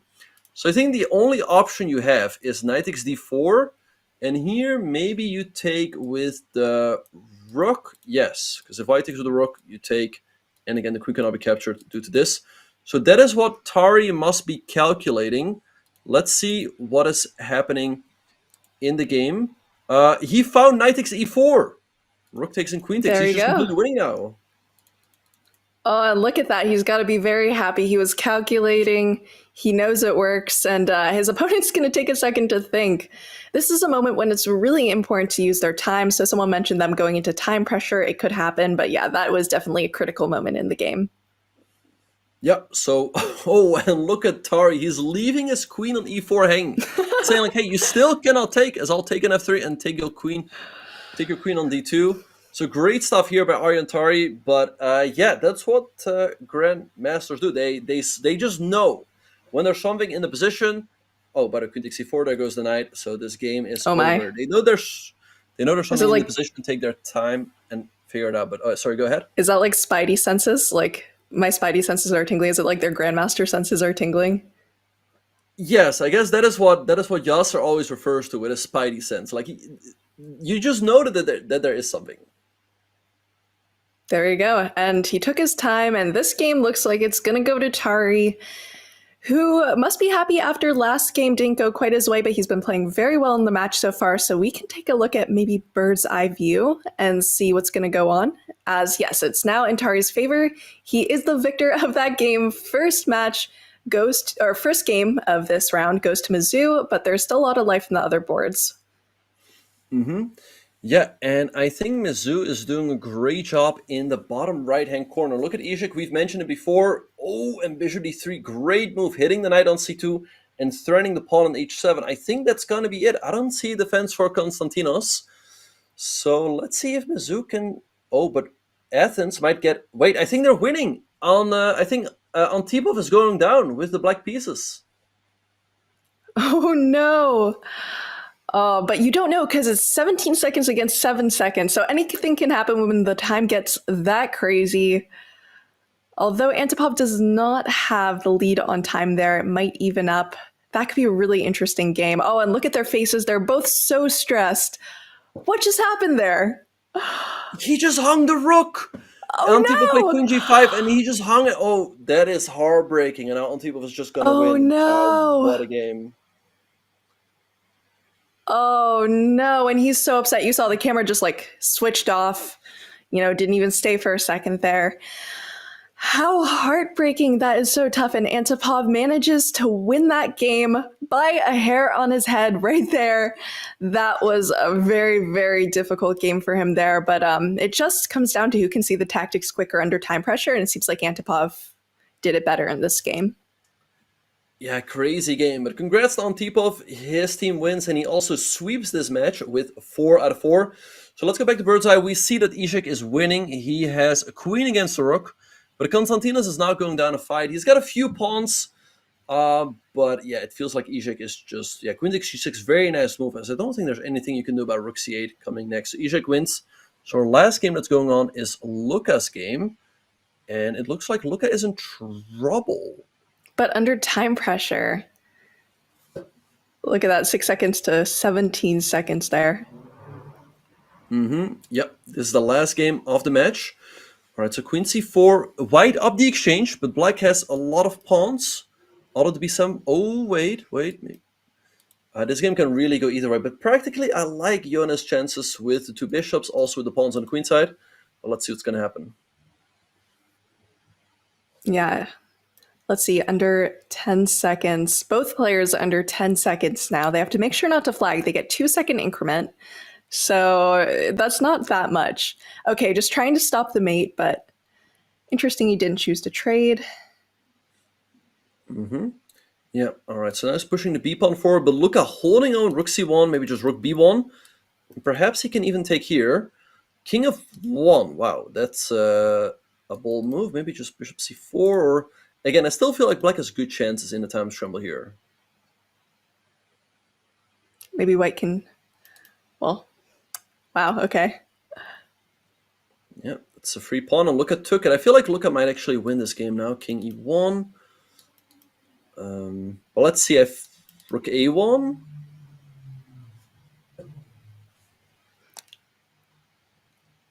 It depends what time pressure Kaligaris gets in, because he has been under 5 seconds in this game so far. I don't know, it's a little scary. Both players are playing very quickly, though, right now. Yeah, rook a8, attacking the bishop. So, Jonas trying to hold on here. b4, by the way, is a big threat for black, so that's why Luka moved the bishop away. Maybe bishop f1, going after these pawns on the king side. I feel like with correct play, black should hold the draw, but hey, with less than 10 seconds, anything can happen. Yeah, absolutely. Anything can happen there. All right. Yeah, this looks more of a draw than it did a few moves ago, especially as that pawn is taken out of the equation. Oh, what do you think? Do you have any early predictions? Oh, rook e5 would have guaranteed the win, but he missed it. Bishop g3, only move now. Rook e5. What? Oh, no. Rook e5. Oh, it's just a blind spot. Now he sees it, and look at Jonas. He realizes it. He's like, how did I miss bishop rook e5 twice? I guess it happens, you know? What are you gonna do? And if you see Luka's face, he just did a little like eyebrow pop there. Like, okay. He was like, what to do, you know, those things happen. He's still pushing for the win. Bishop f6. This pawn on h4, by the way, is a target. Maybe he can move his rook around. And bishop takes h4. Yeah, and he finds it. Followed by the easy tactics he missed, but the more difficult ones he's finding. So he's now up a full exchange. I guess that's how it goes sometimes. Don't go sometimes king it's f5. Right. Okay, let's see if Luka can get this done. He's up a full exchange. I guess he's going to try to create a passer here with h4, h5. Oh, rook d4, kind of the same pattern. Looking at the Is he going to see rook it? d4, yes. Oh, and he sees it. There we go. Look at those player cams. He's going to do game review for this later and be like, wow. I would skip the game review here, you know, like, you've messed up in the time scramble, you've won the game, and that's the only thing that matters. Won the game and the match, and wow, what was that? A complete shutout? I think that was a complete shutout by Mizzou, gaining those tiebreak points with it being 14, Mizzou, Athens 2. That was a great match from Missouri. Very tough match for Athens, who played well but was unable to get more than 2 points against Missouri. What do you think, Ben? Yeah, no, great performance by Mizzou. They won 14-2. Especially congrats to Antipov and Luka, who swept this match. Both going 4 out of 4. This was Arion's first CCL appearance. So, I mean, I'm sure, again, when you come into these matches as a GM, you want to go 4 out of 4. So he's not going to be super happy, but, I mean, he's on vacation, so 3 out of 4, I'm sure he can live with that as well. Yeah, I mean, after his round, he can go to the beach, hang out with his friends, build sandcastles. He must be happy no matter what. And by the way, everybody, the team chess battle returns.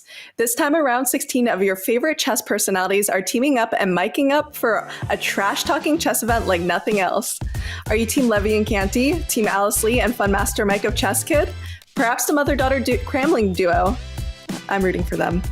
The action begins October 7th on Chess.com streams. Don't miss it. Use !TCB in chat or visit go.chess.com/TCB2 to learn more. And we're going to head to break, but stay with us because we have some exciting matches coming up. We're going to see Yale against, I believe, Virginia, and you better stay tuned. We'll see you soon. I'd classify trading as a game, really, that you're playing with competitors and basically every market participant in the world. My path, I came in as a poker player, but I think that the main thing that everybody has in common is a sense of competitiveness and interest in gaming and strategy in general. Yes, you can actually use gaming skills for your career and for something to do on a day-to-day basis. Do you intentionally show a bunch of different faces to psych your opponents out? Yes. Yes, he does. Yeah, I dig it. I like it. Okay. Do you think you'll ever be world chess champion? No. He's telling the truth. Do you care? No. He's also telling the truth. Sorry. I told you I'm a bad liar. I told you I'm a bad liar. Do you think you're the hardest working person in professional chess? Yes, 100%. Yes, he's telling the truth. What defines the grind for you? Yeah. Well, I think it's the fact that effectively everybody else is probably putting in at least, I would say, 3 to 4 times the amount of work and preparation just studying chess every day. I've said on my stream, I don't study chess every day anymore. So when you combine the fact that I'm able to study in a way smarter with less time and still be very competitive and sometimes even win these tournaments, I think to make a joke, the results speak for themselves. Seems true.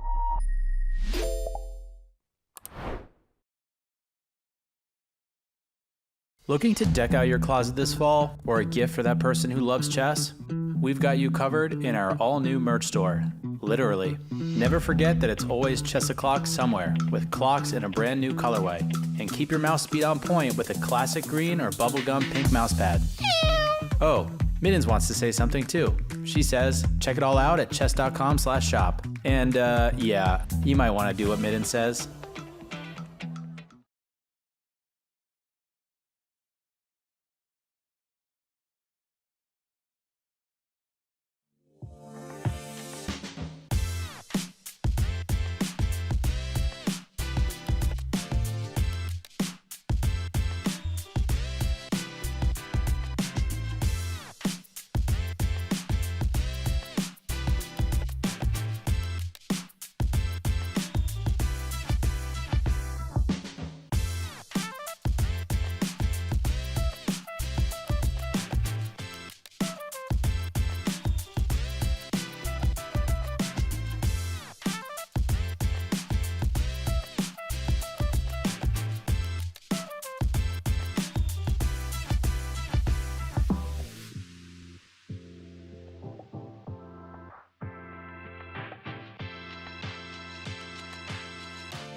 Hello, everybody, and welcome back. We just saw a crazy match between Mizzou and Athens. Missouri played a great game, a bunch of great games there. And that leads us to the career opportunities at Susquehanna are unlike anything else in their field. Susquehanna knows that real... My name is Kelly Henry, and I work in recruiting at SIG. Our founders' love for the quantitative side of strategy games is still the foundation of our business, our culture, and our education today. We have board game nights, competitive chess teams, and puzzles placed all around the building. We have grandmasters, we have World Series bracelet holders, but we also have people who play games just for fun. I think one of the things that makes SIG really unique is that you can be a student and a teacher. There's always a game to learn, and there's always someone who wants to teach you. I'm Michael Hines, and I'm a quant here at SIG. I was a graduate student at UC Berkeley, and I got like this email from one of the recruiters at SIG about a brain teaser battle. The brain teaser battle was really fun. I also saw that this kind of puzzle culture was really integral in SIG and something that they cared about a lot, and was also really important to how they thought about problems, which I thought was really cool and made me want to pursue an internship at SIG. We added escape rooms to our interview process as a way for us to see how candidates solve quantitative problems while working together collaboratively. It's important for us to see how people work together collaboratively on these challenging problems because it emulates the trading environment. It's what they're going to do on a day-to-day basis if they do end up joining SIG, no matter what role they're in. It's something that we found also gives the candidates an opportunity to feel what it would be like to actually work here. And it goes like that. I think the escape interview is indicative of all the puzzles we have to solve here. Not only because you're working together as a team, not only because you're leveraging the quantitative skills you need to be successful, but also because the open-endedness of trading and the open-endedness of financial markets suits itself reasonably well to the microcosm of the open-endedness of an escape room. But being able to sift out what has value, what does not have value, I think applies not only to traders, it applies to technologists, it applies to quantitative researchers trying to solve novel problems, it applies to everyone here at SIG. Puzzles are obviously a big part here at SIG. I first came to SIG as an intern, and a lot of the trader education, but that's super game-centered. There's a lot of things about thinking about games and incomplete information that SIG believes is extremely correlated with how they think about the marketplace. What would I say to a student who knows that they love puzzles but doesn't know what they want to do for a career? I would tell them to push themselves to try this. The similarities that exist between games, puzzles, and the work that we do here is clear. We know that the people at SIG who love puzzles, who love gaming, who love a fast-paced environment, thrive here. It's an environment that doesn't suit everyone. But if you love winning, if you love competing, if you love solving complex problems, I think we have great problems for you to solve here.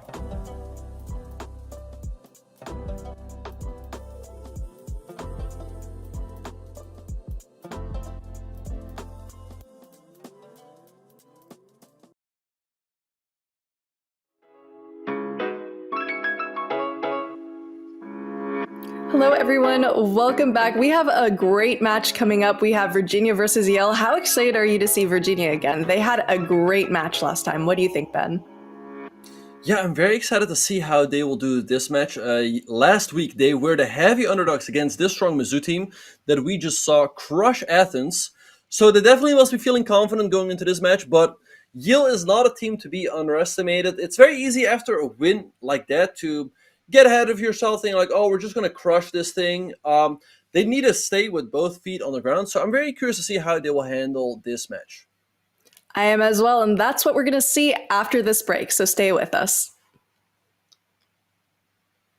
Students, did you know that you can get a discount on any Chess.com premium membership? If you're enrolled in a college, university, or high school in a participating country, you can get 50% off any yearly or monthly premium plan. Diamond, Platinum, or Gold. That's unlimited game review, unlimited puzzles, unlimited bots, unlimited lessons, and no ads. All at 50% off. Go to chess.com/students and get your discount today. If you have kids, would you teach them chess and would you encourage them to go into a career in chess? I would teach my kids chess, but I would not encourage them to play professionally.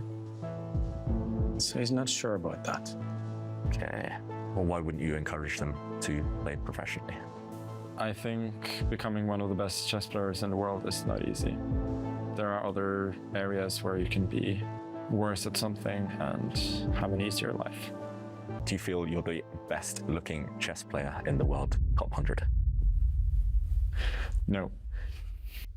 He is telling the truth. Do you think you're the best looking chess player in this room? No. So he's telling the truth, but it's more or less that he doesn't really care. Fair enough. Thanks for the compliment there.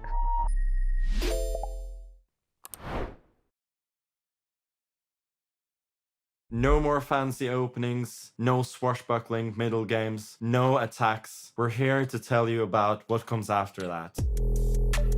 I'm taking the time for prophylactic moves in this apparently pretty sharp position. Probably at this point, the knight is better, but the game shows that it's possible to play around it.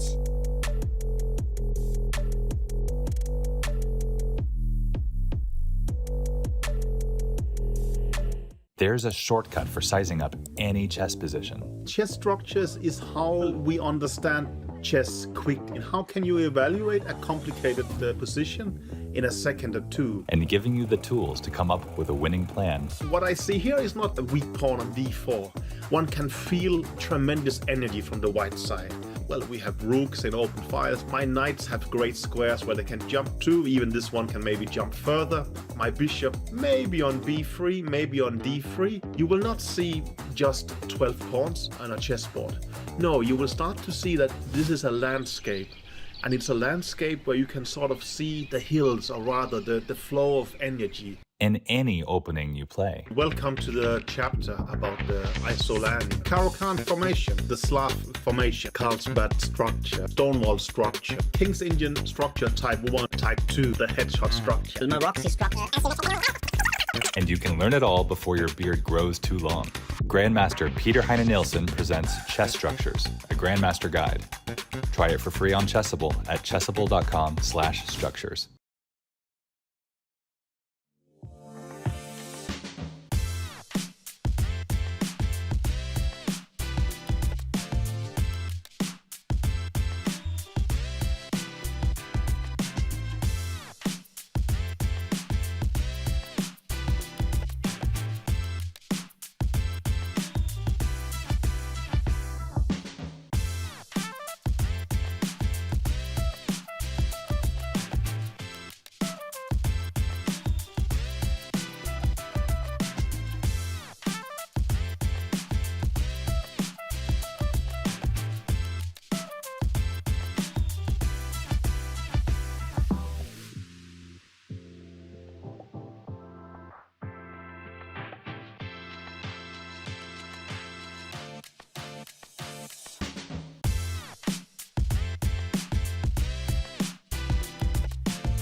Hello and welcome back everyone to Collegiate Chess League's 2024 fall season, brought to us by Susquehanna.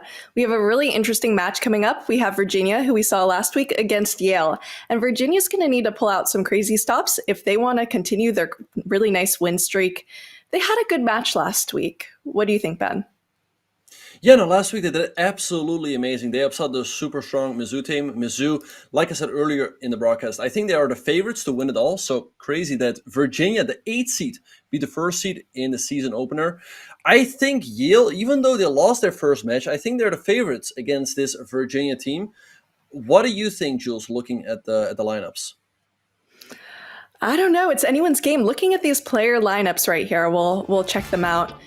Yale has Grandmaster Nicolas Checa on board 1, who I've met. Very nice guy. They have Grandmaster Arthur Guo on board 2, International Master Maximilian Liu, who I've also met, and FIDE Master Davis Song. So they have such a stacked team that is going to be really hard to beat for Virginia, but they did very well. Actually, the Jasons, we said, were pretty much the MVPs of the team, and board 1, FIDE Master Jason Moorfield, NM Owen McCoy on board 2, NM Alex Striger on board 3, and NM Jason Liu on board 4. Both Jasons had major upsets against Grandmasters last week, and they'll have to keep it up if they want to challenge Yale. I think you might be right that Yale's the favorite just looking at the ratings here. Exactly, yeah. So, no, you're absolutely right, Jules. And yeah, Jason Moorfield, he really carried last week, going 4-0 against Mizzou. Incredible performance. Let's see if he can do something similar today against this Yale team. But Yale, it's a pretty strong team, even though it is not a team that is backed by scholarships. Like I said, they have 2 GMs on the top 2 boards, also an IM on board 3. So let's see what they can do in this matchups. Anyway, the games are underway, and we see in the top left-hand corner a Nimzo Indian by Jason against David Zong. And on the second board in the top right-hand corner, we see a very interesting opening stuff, e3, e6, and then pawn to b3. Okay, that's definitely new. Do you think that's a mouse slip gambit or on purpose? I think they're just both messing around. Like, Maximilian looks really relaxed. And I think Owen, let's see how long this will be a bit of a copycat game. Nope.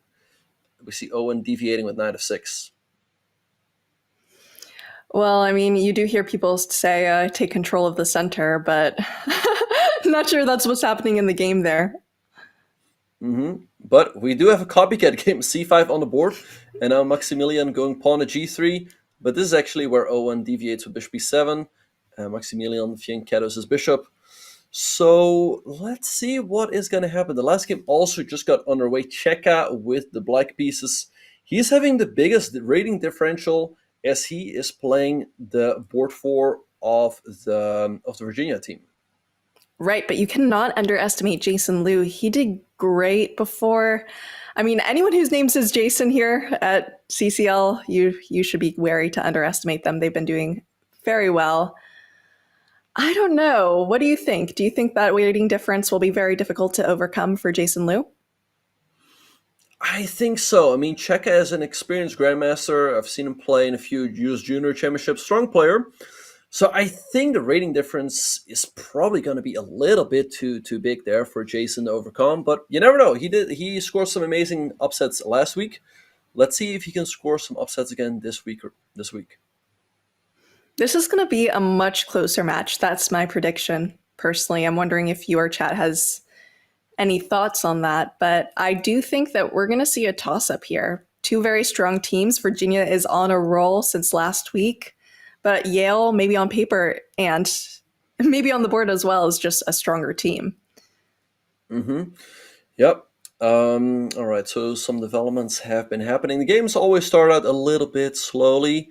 But yeah, I think this matchup, you're absolutely right, Jules, is going to be a lot closer than the last one we just saw. I mean, the last one was an absolute blowout. I mean, not an actual blowout by Mizzou, but it was pretty clear that after the first round it was not going to be close. But I think this one definitely has the potential to go down to the wire.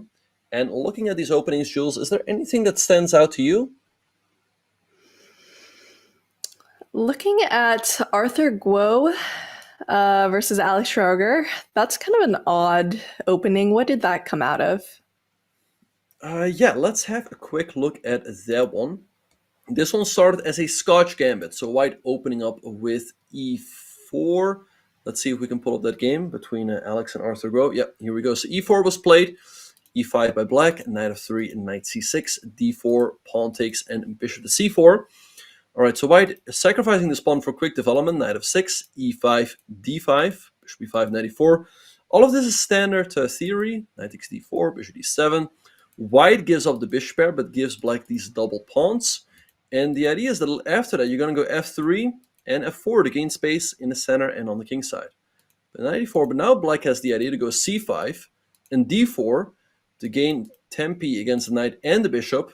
And now he can place his bishop on this really nice diagonal. So the opening looks great here for Arthur Goas. I think this knight on a5 is also misplaced. Yeah, I don't know. This looks like Alex has gotten himself into a little bit of a difficult position, not only space-wise, but just everything seems to be hanging. There's no way to defend all of your pieces. Yeah, I don't like this knight on a5 at all. I think he's just in trouble. The bishop on e3 is hanging, and look at Arthur. He's like, oh, opening is going great. He's he's relaxing. He's happy. I guess maybe like after the bishop, it was knight e2 is a move as well. Attacking the queen, attacking the rook on f1. Looks like Alex is in big trouble here out of the opening. Yeah, it does seem like he's in big trouble, and he had a bunch of really good games last match. So, I mean, we also love looking at their faces. Alex, especially, as we've seen, is very expressive. And you can see he's not quite happy with what's going on his board there. No, and that is one of the great things about the Collegiate Chess League, that we're seeing some players in action here that we don't usually see. But yeah, Alex, last week he upset some players of the Mizzou team. But here he's also pretty expressive. Let's see, so he takes on g7, attacking the rook on h8. What if black just goes rook f8, king takes f1, and let's see what Arthur is going to do. But I feel like there's got to be something for black here.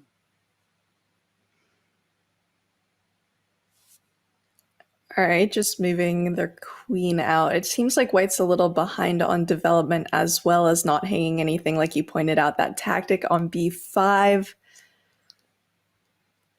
Maybe you could try to develop while defending that with maybe knight a3, although I'm not sure a knight wants to be there. Okay, that makes more sense. Yeah, c4, nice move by Alex, attacking the bishop and taking away the b5 square from the black queen. And in case black takes, you can recapture with the knight. So let's see what Arthur is going to do. I mean, Alex, oh wow, he just sacrifices the bishop because in case white takes, he's banking on the queen b5 to regain the knight on a5. Pretty interesting stuff. Alex takes it, queen b5 check is surely now going to be played. But yeah, this game is far from over. I really like how Alex is trying to fight back here. Right, and I think I saw Arthur Guo in US Juniors. I'm not sure if it was last year or year before, but very, very strong player. By the way, I want to point out a prediction in the Twitch chat. Who gets to 4 points first? Make your predictions there. I don't know. This one I think is going to be more of a toss-up, but it does seem like Yale is off to a good start with this game. Mm-hmm. Yeah, no, Yale's doing pretty well here. Up the exchange, b2 is hanging. All right, so perhaps we can go back to bird's eye view and see what is going on in all of the other games. Yeah, let's take a look. Mm-hmm. Okay. Right, so Yale doing well in that game of Arthur Go, but also in the top right-hand corner, I think they're already winning, as Maximilian has a crushing position with the white pieces against Owen McCoy. So we might be looking at a very early 2-0 lead for the Yale team. But don't speak too fast, because it looks like Jason Liu is doing well so far against Nicolas Checa, but still early, still a lot of life in the position. It does look like those two games are going to be going downhill fast for the Virginia team. Mm-hmm. Yeah, no, but like you said, Jason Liu has a chance to score a full point against Jason Checa. That would be a big upset. And also Jason Moorfield, he carried his team last week. Let's see if he can do it again this week. It feels like he's got a slightly better position with the black pieces. And again, as their board one, he knows that some of the other guys are going to struggle. So he's going to have to get points on the scoreboard. That's what he did last week. So I'm curious to see if he can do it again. Absolutely. And I think we should point out, Nicolas Checa board one against Jason Liu, who I believe is board 4, correct? That's quite a matchup and would be a pretty nice upset if I am accurate on that one. But we shall see. Okay, what's going on in that Moorfield game? What do you think, Ben? I guess he has attacked, but look at Arthur Gross' team. He actually sacrificed the queen, and he's now getting a checkmating attack. So that game is going to be over. Yeah, I was going to say soon, but it is over right now. Let's see. Oh, I feel like in Jason, I was just about to say a sacrifice is in the air. And he goes for it with knight takes f2. Perhaps we can go to that game real quick. He just sacrificed the knight, but he's getting a crushing attack for it. Yeah, look at that brilliancy right there. All right, so what's the follow-up if king takes? Yes, so I think the follow-up is just to go rook takes e3, attacking the queen. And wherever you go, you are going to step into a discovery. If you go queen b4, there's rook b3, queen a4, rook a3. So I think Davis is just completely busted here. And Jason, again, doing what he has to do, getting points on the board for the Virginia team. It looks like White is just completely lost right now. Right, and as he needs to, he's their board 1 against board 4, who is still a very strong player. It just shows what Virginia is up against. Their board 1 is a FM, and Yale's board 4 is also an FM. But that was a nice move there and a strong start for Jason, who's been absolutely crushing so far in CCL. Yeah, he is one of the few players who's still on a perfect score. We see rook f1 instead, but now there's got to be something for black. Rook takes e3. Still looks very tempting, attacking the queen, bringing all sorts of discoveries in the position. So I expect a win here for Jason. Knight takes h3 also looks crushing. So perhaps we could also have a look at the game between Jason Liu and Checa. Or do you want to go back to the bird's eye view first? Yeah, we can check out bird's eye view first here. See what's going on in that game, and then maybe take a closer look at that Checa game, because that is going to be needed for Virginia to even up the score. Yeah, and even though Jason Liu is the... All right, so Jason Moorfield wins his game. It's now 2-1 for Yale, but Virginia is in this match. But yeah, Jason Liu, the big rating underdog. It would be great for his team if he could get at least a draw here to keep the match close, but it feels like Checa is taking more... Oh, a big blunder was played. Queen takes f2. Oh my, okay. Everyone hangs f2 one of these days. Yeah, so let's go to the game. I think rook takes b7 is just winning here. You take the bishop, and if white recaptures, then you can take the bishop on f4. And white's not in time to take on d7, as the rook on c1 is also hanging. After that, black can also take on e5, and I'm sure that Checa is looking at it, and he plays it. Yeah, I think he's going to score the 3rd point for the Yale team right here. That is some good GM level calculation there. Split second calculation. He does not even need his time that he does in fact have an advantage with. Yeah, look at that. And that makes it around, if he can manage to win, Checa can manage to win, which it looks good, it will be 3 Yale, 1 Virginia so far, first round. That might be the start that Yale needs. Exactly. Yep. So it's still very early doors. I mean, of course, anything can happen, but that's a very comfortable lead, a two-point lead. So let's see if Virginia would be able to come back from that. That being said, of course, it's not over yet. Checa still needs to finish. Oh, but that's a nice move you cannot take because of queen f1. I mean, it's not over yet. Bishop c6, and it's GG. Oh, brutal. Yeah, so this is queen f1 and should be checkmate soon. Yeah, no, this is going to be a win for Yale. So they will be taking a 3-1 lead, and there we have checkmate on the board. Right, and that means the Jasons are only 1 out of 2 so far. So not what they were before. The Jasons need to shape up. Collective deal there. But strong start for Yale. Strong start for Yale with 3-1 score. Oh, and we can see him shaking his head. He's not very happy with that. But we'll go to the individual board performances. Yeah, we see it right here. Yale takes a 3-1 lead. Their board 4 lost to Virginia's board 1. I mean, that can happen. Again, Jason Moorfield is doing what he can do for the Virginia team, but they're facing off against a strong Yale team, so it's not going to be an easy match. And yeah, for Yale, they lost the first match. If they want to make it to the playoffs, this is a match they should win. Oh, they lost the first match. Okay. Yeah, so this is their Mizzou moment, right? They have to get back to it. They have to to prove that they belong in the fight, they're going to need to not only win the match, but also have a pretty convincing score for those tiebreak points. Most likely, I mean, they can't afford to make another mistake like that. No. So, yeah, let's see what is going to happen in round number 2. I mean, I think it's going to be tough for Virginia to create another upset. I mean, what they did last week was absolutely amazing. I'm curious to see if they can do it another time around. This Yale team is looking pretty convincing so far. And we have FM Jason Moorfield against International Master Maximilian Liu. Then we have Board 2 versus Board 4, Owen versus Davis. Then NM Alex Schreger against GM Nicolas Checa, and NM Jason Liu against GM Arthur Guo. So yeah, I don't know. I'm gonna have to take the side that I think Virginia is gonna get a good amount of points this round, just to even out the commentators here, so we don't commentators curse either team. Yeah, so let's see what's going to happen. I mean, again, Jason, he's been carrying his team. Let's see if he can do it in this round as well. Let's see how Owen will do on board 2 against Davis. But I feel like the bottom 2 boards are going to be tough for Virginia. That's where that's where Nicolas Checa has the white pieces against Alex, and Maximilian Liu will have the... Arthur Guo, the 2 GMs of the Yale team, will be having the white pieces against 2 NMs from the Virginia team. So I feel like that's where Yale is looking to strike. Yeah, that is absolutely where Yale is looking to strike. And they'll need to come up with an upset. They'll either need to be a draw, a surprise win, just something there to make the score more even. I mean, even if Virginia can score even points this round, they'll still be behind Yale, but it will be a good start in proving that they can come back in this match. For sure. Yep. All right, so let's see. I like Jason's position out of the opening against Maximilian Liu. He has a nice space advantage, and also the bishop on g7 is often a little bit out of the game.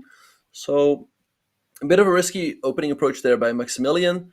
Then on board number 2, overall, I quite like Davis's position. I feel like Owen is being a little bit too creative here with this move knight fd2. Usually you play knight bd2 and then e4. Then on board number 3, we have Nicolas Checa taking on Alexis Kingzinian. And on board number 4, we also have a modern defense by Jason. Yeah, we're seeing a lot of those modern defenses, which I think is fantastic. Personally, as a commentator, I love seeing these aggressive openings.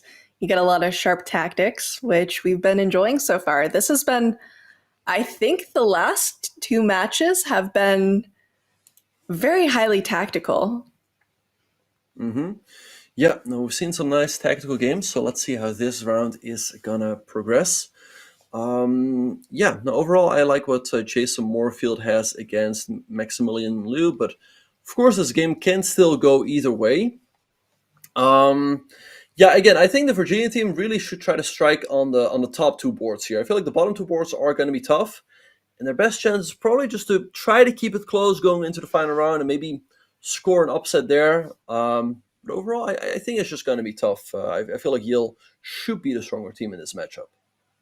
No, Virginia's going to win it. I call it here now. Virginia's going to win it. They've got this. Come back. You only need one difficult round to get you moving, and this is what they've got. Also, Jason Moorfield has been playing so strong. I don't know. Right. Okay. So, all right. Since all of the games are, if you have a few moves in, is there a game that stands out to you, Jules, that you want to go to? Well, I think we can stay in bird's eye view for just maybe 15 more seconds or so, give it a chance for all of the games to shake up. Then I think maybe Moorfield might be an interesting one unless something crazy has happened on another board here. But yeah, I mean, especially with these bottom 2 boards, Ben, and the rating differences, what do you think is the psychological issues that go through a player's head when facing someone of a much higher rating? I mean, overall, I feel like I actually quite like what Alex is doing with the black piece against Nicolas Checa. Even though Nicolas is the big rating favorite, I like the fact that Alex is just playing his game. He's playing the King's Indian. He's trying to be combative. And I think that's a much better approach than playing passively, maybe hoping for a draw, because often grandmasters will push you away anyway. So I like it much better that he's just playing combatively and going for his own chances. In the meantime, I also really do like Jason's position in the top left-hand corner, as he has a really nice knight on e5. And I feel like Black's knight on a5 is actually just misplaced. So I feel like Virginia has good chances to get on the scoreboard there. Yeah, it might be interesting to check out the Nicolas Checa Alex Schrager game. I do love Kings Indians. I feel like they're very interesting positions. Mm-hmm. Right. Okay. So then in the top right hand, or sorry, you said you wanted to check out Checa's game? We could check it out. We could also check out Moorfield, whichever you think is best. I think both of those games have the potential to be explosive. Mm-hmm. Yeah. All right. So let's go to the game between Jason Moorfield and Maximilian Liu. Again, Jason Moorfield has been carrying the Virginia team so far. He's got a pretty nice knight on e5, but his knight on c1 is a little bit off. Black's knight on e5 also a little bit off. Maximilian here played a nice move, queen b6, defending this pawn over here. So let's see what is going to happen. Maybe like knight d3 to c5 is the way to go, but I guess Black can also go knight e4 to c3. Yeah, it does look like a very, very complicated position. And coming in with time pressure, we do see FM Jason Moorfield a little bit down on time against international master Maximilian Liu. That might be useful later on. You can't be too careful. Mm-hmm. Yep. No, you can't take too much time. You really have to keep the pace, as we've seen in so many games. The 2-second increment is not a lot of time, and really the craziest things happen in these time scrambles. So I feel like he's gonna have to speed up a little bit. And he goes g4, attacking the bishop, but Jules, aggressive. Perhaps, yeah, some very aggressive stuff. But I was just gonna say, Jules, perhaps we should go back to the bird's eye view, as I see some explosive stuff happening on the other boards. Yeah, let's take a look. Right, so the game that really stands out to me is the game in the bottom right-hand corner. Look at this. Arthur Guo has sacrificed the pawn, but he's blasting open a lot of files on the king side. This looks really tough for Jason to hold together. Oh, yeah. Take a look at that position. That is not what you want there if you're Jason. It looks like that attack is coming, that H-pawn. Oh, my. Okay. He cannot be happy with this. No, that's looking really tough. So perhaps we can go to that game real quick. I really like what Arthur is doing. Again, he sacrificed the G-pawn. H takes G6. That's blasting open the H file as well. Looking really tough for Jason. Just take on D5. I think Black is not... I think Black's just getting crushed here. Yeah, it does look really difficult. The only saving grace, I would say, is that White does not have a dark squared bishop. So right now, the defenders are still doing their job, but probably not for long. What do you think? No, this looks tough. I predict a crushing victory here for Arthur. I mean, he's a GM. He knows how to do it, how to lead the attack. Just take on c6, open this diagonal. And this king is feeling a lot of heat. This bishop alone is not enough to hold everything together. So, yeah, looking really tough for Jason Liu. All right, so yeah, I predict here a win for Arthur. Let's perhaps go back to the bird's eye view and see what is happening in the other games, as the other games are heating up as well. It looks like Checa has done some pretty good business over the last couple of moves, getting his knight to the e6 square. Yeah, this position looks not like a very happy King's Indian defense here for Alex Schrager. I would say that Ben does have a little bit of Grandmaster bias there, but in this position, it does seem like the Grandmasters are doing very well this round. Yeah, all right, so Checa takes on f6 and takes on g8. If you take an f1, I guess there's knight e7. Yeah, attacking the bishop on c8, attacking the knight on f1. So I think Checa's just winning a full piece here, and with that, the game. So it looks like Yale is going to be extending their lead. In the meantime, Arthur Guo won a lot of material in the bottom right-hand corner. So I don't know where Virginia is going to score some points this round. It might be it might be just like 4-0 Yale here this round. And if that happens, I mean, you can say goodbye to Virginia's chances for the rest of the match. Yeah, if you go down 7-1, that's a little bit much. I don't remember a team coming back from such a big deficit. So yeah, they're gonna need to keep this match close. I mean, if they keep it like 3 points, maybe there's a match 4 points. I've seen matches turn around when teams were down 3 or 4 points, but 6 is just way too much.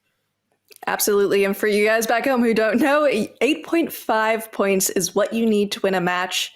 So once Yale gets to 7 points, I mean, it's going to be really hard for Virginia to come back. And they've been playing so well last match. I don't know if they're bringing the same energy. Yeah, maybe not. Maybe Mizzou also took it a little bit too easy, as they thought, oh, we're playing the 8th seed. This is going to be a walk in the park, but it proved to be a lot different. And maybe also because of that, Yale is taking this match very seriously. Whoa. Things are really heating up, Jules, in this game between Owen McCoy and Davis Joy. Maybe we can go to that game. Let's take a look. I think Davis just tricked Owen. He's winning the exchange here with bishop h3, hitting the queen and the rook on f1 as well. Oof. I mean, you still have that really nice G file open, no? Yeah, no, this game is far from over. White has a really nice knight on e6 and half open g file to work with. And, ooh, the computer does not like that move at all. Maybe, I thought f5. c4 is a nice move with the idea that the black queen can never go to d5. But now Davis tries to cement the king side with f5. That does make a lot of sense because it kind of prevents some of the kingside attack that you want there with f5. But yeah, I understand wanting to avoid that queen trade there. All right, so g6 by Davis, queen h3, threatening knight takes f5. I don't think you're too eager to go king h. Oh, wait, check on f7. If you take there's e6, looks like a nice tactic for Owen. Oh, that is wild. Queen h6 instead. This game is far from over with only 13 seconds for Davis. Oh, that's true. Yeah, look at the time. 13 seconds against 41 seconds. Yeah, that's quite the time difference, especially now. It's 5 minutes plus 2 second increments, so they do have increment, but that is not a very long increment. Bishop c3. Owen keeping all of the tension. Oh, knight f7 now? Knight f7 and knight g5? Oh, but there's queen c6. There's got to be something. Also, knight takes f5, by the way, is a move. You take with the pawn, you hang the queen. Oh, no, you can take with the queen, and rook g2 looks too slow, but I think he just wants to keep the tension. Rook f8. Why is that bad? There's a tactic. Or maybe it's just this, like h4, h5, and what are you going to do with black? Well, maybe if they take with the queen, you have that check on e6 or something. Knight f7 is still in the position. If you take there's e6. Yeah, and he finds it. He's just crushing here, e6. Oof. And e takes d7. You don't take the queen right away. No, nice tactics here by Owen, keeping Virginia in the match. Yeah, the queen is falling, and now you are up what is pretty much a rook here. Yeah, Virginia needed that point, and you can see FM Davis, he does not look very, very happy right now. But yeah, that's a major, major victory needed for Virginia. Yep, the game is not over yet, but I like what he's doing here. a5 at the right moment, softening up the pawn on b6. Should lead to victory. In the meantime, it seems that Yale has won some games in the other boards. Checa won their games. What? Do you see what I'm looking at? It looks like Jason Moorfield managed to win against Maximilian Liu. I'm wondering what happened there. Can we take a look? Yes, perhaps after this game. As this game is not over yet, Black has the potential for a fortress, as it's not 100% clear to me how White's breaking through. I don't know why he delayed the move a5 so much. Wait, how do you win this?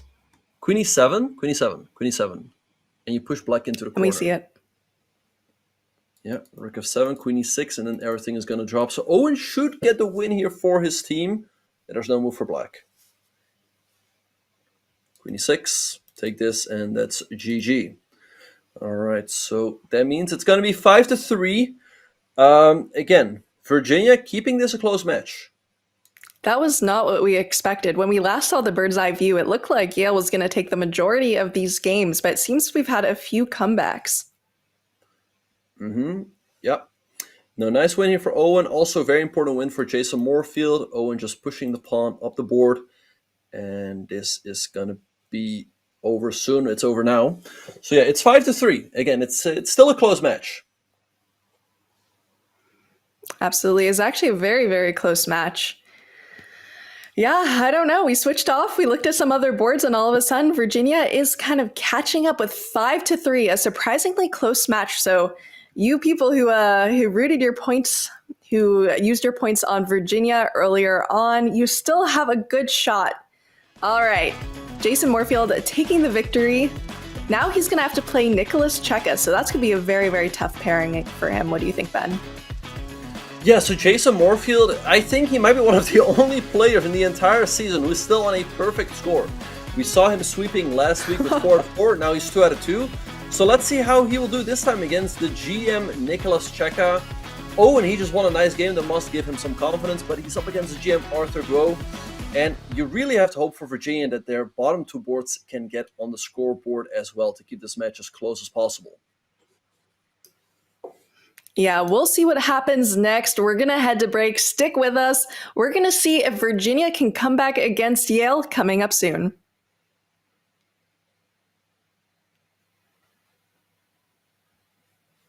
Any good chess tactics book has one pattern in it that feels like it is on a completely different level than all of the other tactical patterns. Bearing the vivid and accurate moniker, the windmill, this pattern features an amazing sequence of repeated discovered checks that can be used to win a nearly unlimited amount of material. The most famous windmill is definitely the one played by Mexican prodigy Carlos Torre against former world champion Emmanuel Lasker. But Bobby Fischer's game of the century also features a windmill. Here's another one that I really like. White starts with a rook sacrifice that leads to a combination of bishop and rook checks that simply consume Black's forces. The Lafong is a dirty, dirty trick that will probably only work at bullet, but you have to pull it off at least once in your life. When you sense that your opponent is pre-moving g6 and bishop g7 to start the game, you can play d4 and bishop h6 to try to win the bishop on g7. Shakes, guys. No one is watching. Oh, they all missed that. I see the tilt. I can feel the tilt.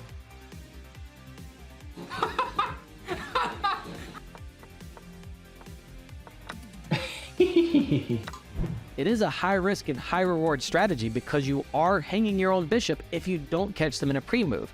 But it is certainly hilarious when you do pull it off. Like one of my friends, Asios, he made a bot. The repertoire was partly based on hyperbullet games, so then you could see a lot of the Lafongs and Queen C2 takes H7 and so on. Yeah. So.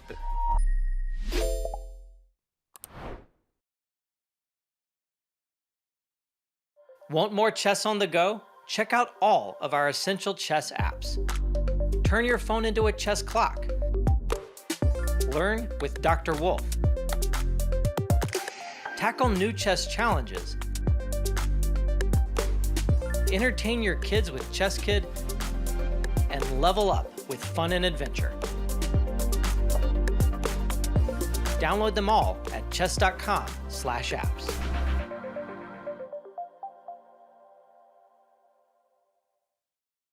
Looking for new ways to enjoy chess? Check out our schedule of Chess.com community events today.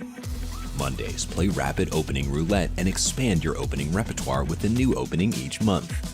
Tuesdays, compete against other Untitled players in Untitled Tuesday. Battle your way to the top in Arena Kings on Wednesdays. And finish the week off each Saturday with the blistering Community Bullet Brawl. All happening in the Community Club on Chess.com. I'd classify trading as a game really that you're playing with competitors and basically every market participant in the world. My path, I came in as a poker player, but I think that the main thing that everybody has in common is a sense of competitiveness and interest in gaming and strategy in general. Yes, you can actually use gaming skills for your career and for something to do on a day-to-day basis.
Hello and welcome back to the Collegiate Chess League, brought to us by Susquehanna. We are happy to be here, and this is Virginia versus Yale, which actually had a very surprisingly close round. It is 3-5. What do you think, Ben? Do you have any early predictions? Yeah, I mean, Yale is definitely still the favorite. They are the rating favorite, and they are up by 2 points. So they're definitely still looking good to win this match. But Jason Moorfield, he's doing an amazing job. I mean, again, he's perfect so far this season, 6 out of 6. So let's see if he can do it in this round again. I mean, he's up against a very strong opponent. He is. If you look at this lineup, he is against Grandmaster Arthur Guo, which will be tough. It is not the toughest opponent he has faced. But again, keeping up this perfect score will be very difficult. So we're going to check out the bird's eye view soon, take a look at these games, and see what's going to happen in Virginia versus Yale. I know a lot of people in chat have been betting some channel points on who's going to win, so I hope you aren't too disappointed. Yep, we see the players getting ready. Jason looking pretty focused, and his game is off. It starts off as a Sicilian. Arthur going into the open Sicilian. And on board 2, we will see Nicolas Checa against Owen McCoy. Owen just won a nice game with the white pieces, but with the black pieces against a strong GM like Checa, that is not an easy task. And oh wow, look at this. Arthur Guo, he early on sacrificed the pawn on bishop c4, whereas usually white just goes knight c3 to defend that pawn on e4. Oh wow, really going for something aggressive there. And I see in chat someone asked, are there other college matches happening behind the scenes? Yes, there are other college matches happening behind the scenes. We only cover a few per week, some of our favorites per week. But we have a lot of other teams playing. I know CCL is great, so if you're interested, you should join their Discord and see what it's all about. But yeah, we have a very interesting round here. I don't know, with Jason versus Nicolas, how that game would go, but we'll see. Do you have any thoughts on these openings so far, Ben? Yeah, so I like Jason's opening against Arthur Guo. It's very interesting to me that Arthur keeps sacrificing that pawn on e4, and Jason keeps declining the sacrifice. But at some point, Arthur is gonna have to protect that pawn, either with like rook e1 or knight c3. Takes on c6 and goes bishop d3 back. Okay, I feel like now black should be doing quite okay. But you're right. We only see we saw Mizzou in action earlier against Athens. They won with 14-2, and now we have Virginia against Yale. But the St. Louis team, they actually won their match 13-3. Yeah, that's they definitely do a nice job as well. And they're looking pretty good to make it to the playoffs. Absolutely, especially since some of the top teams, including Yale and Mizzou, lost a match previously.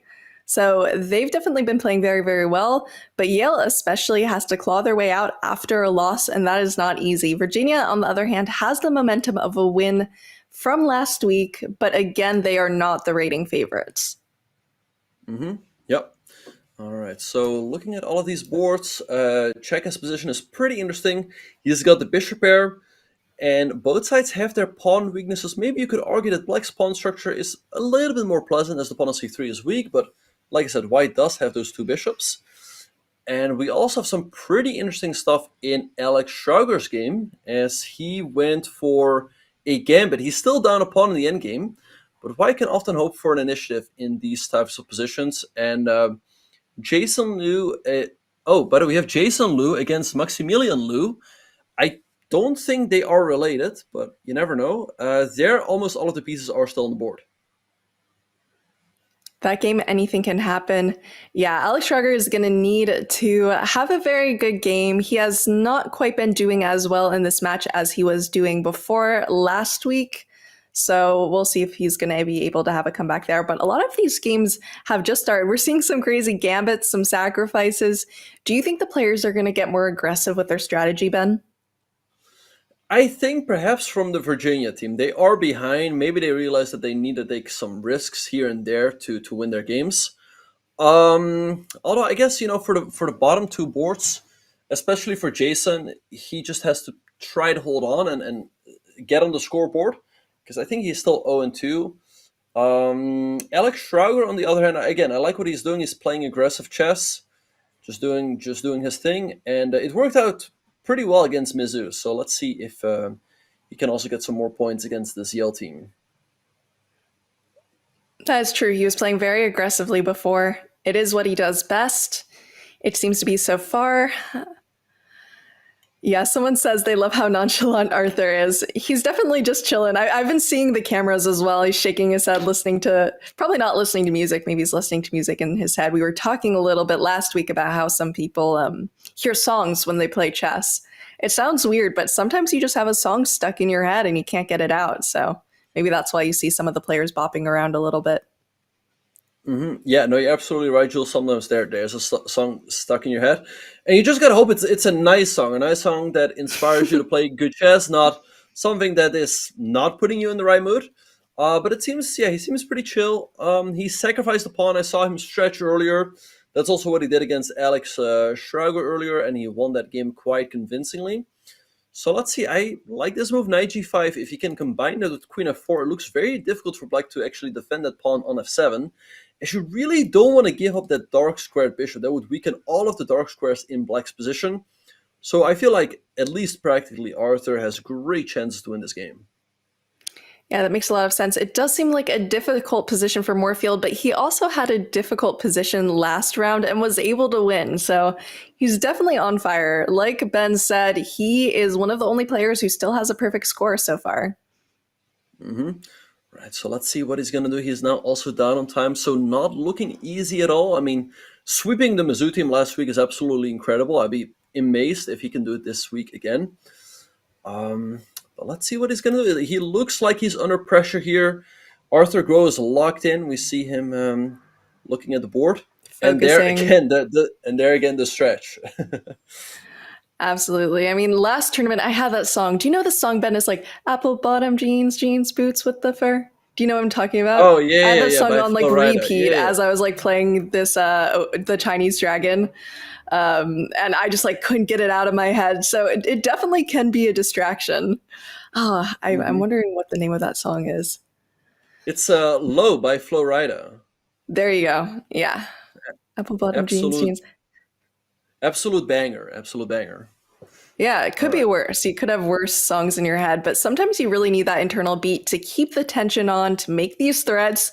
And maybe Arthur has it as well, because this looks like a pretty decent position for him.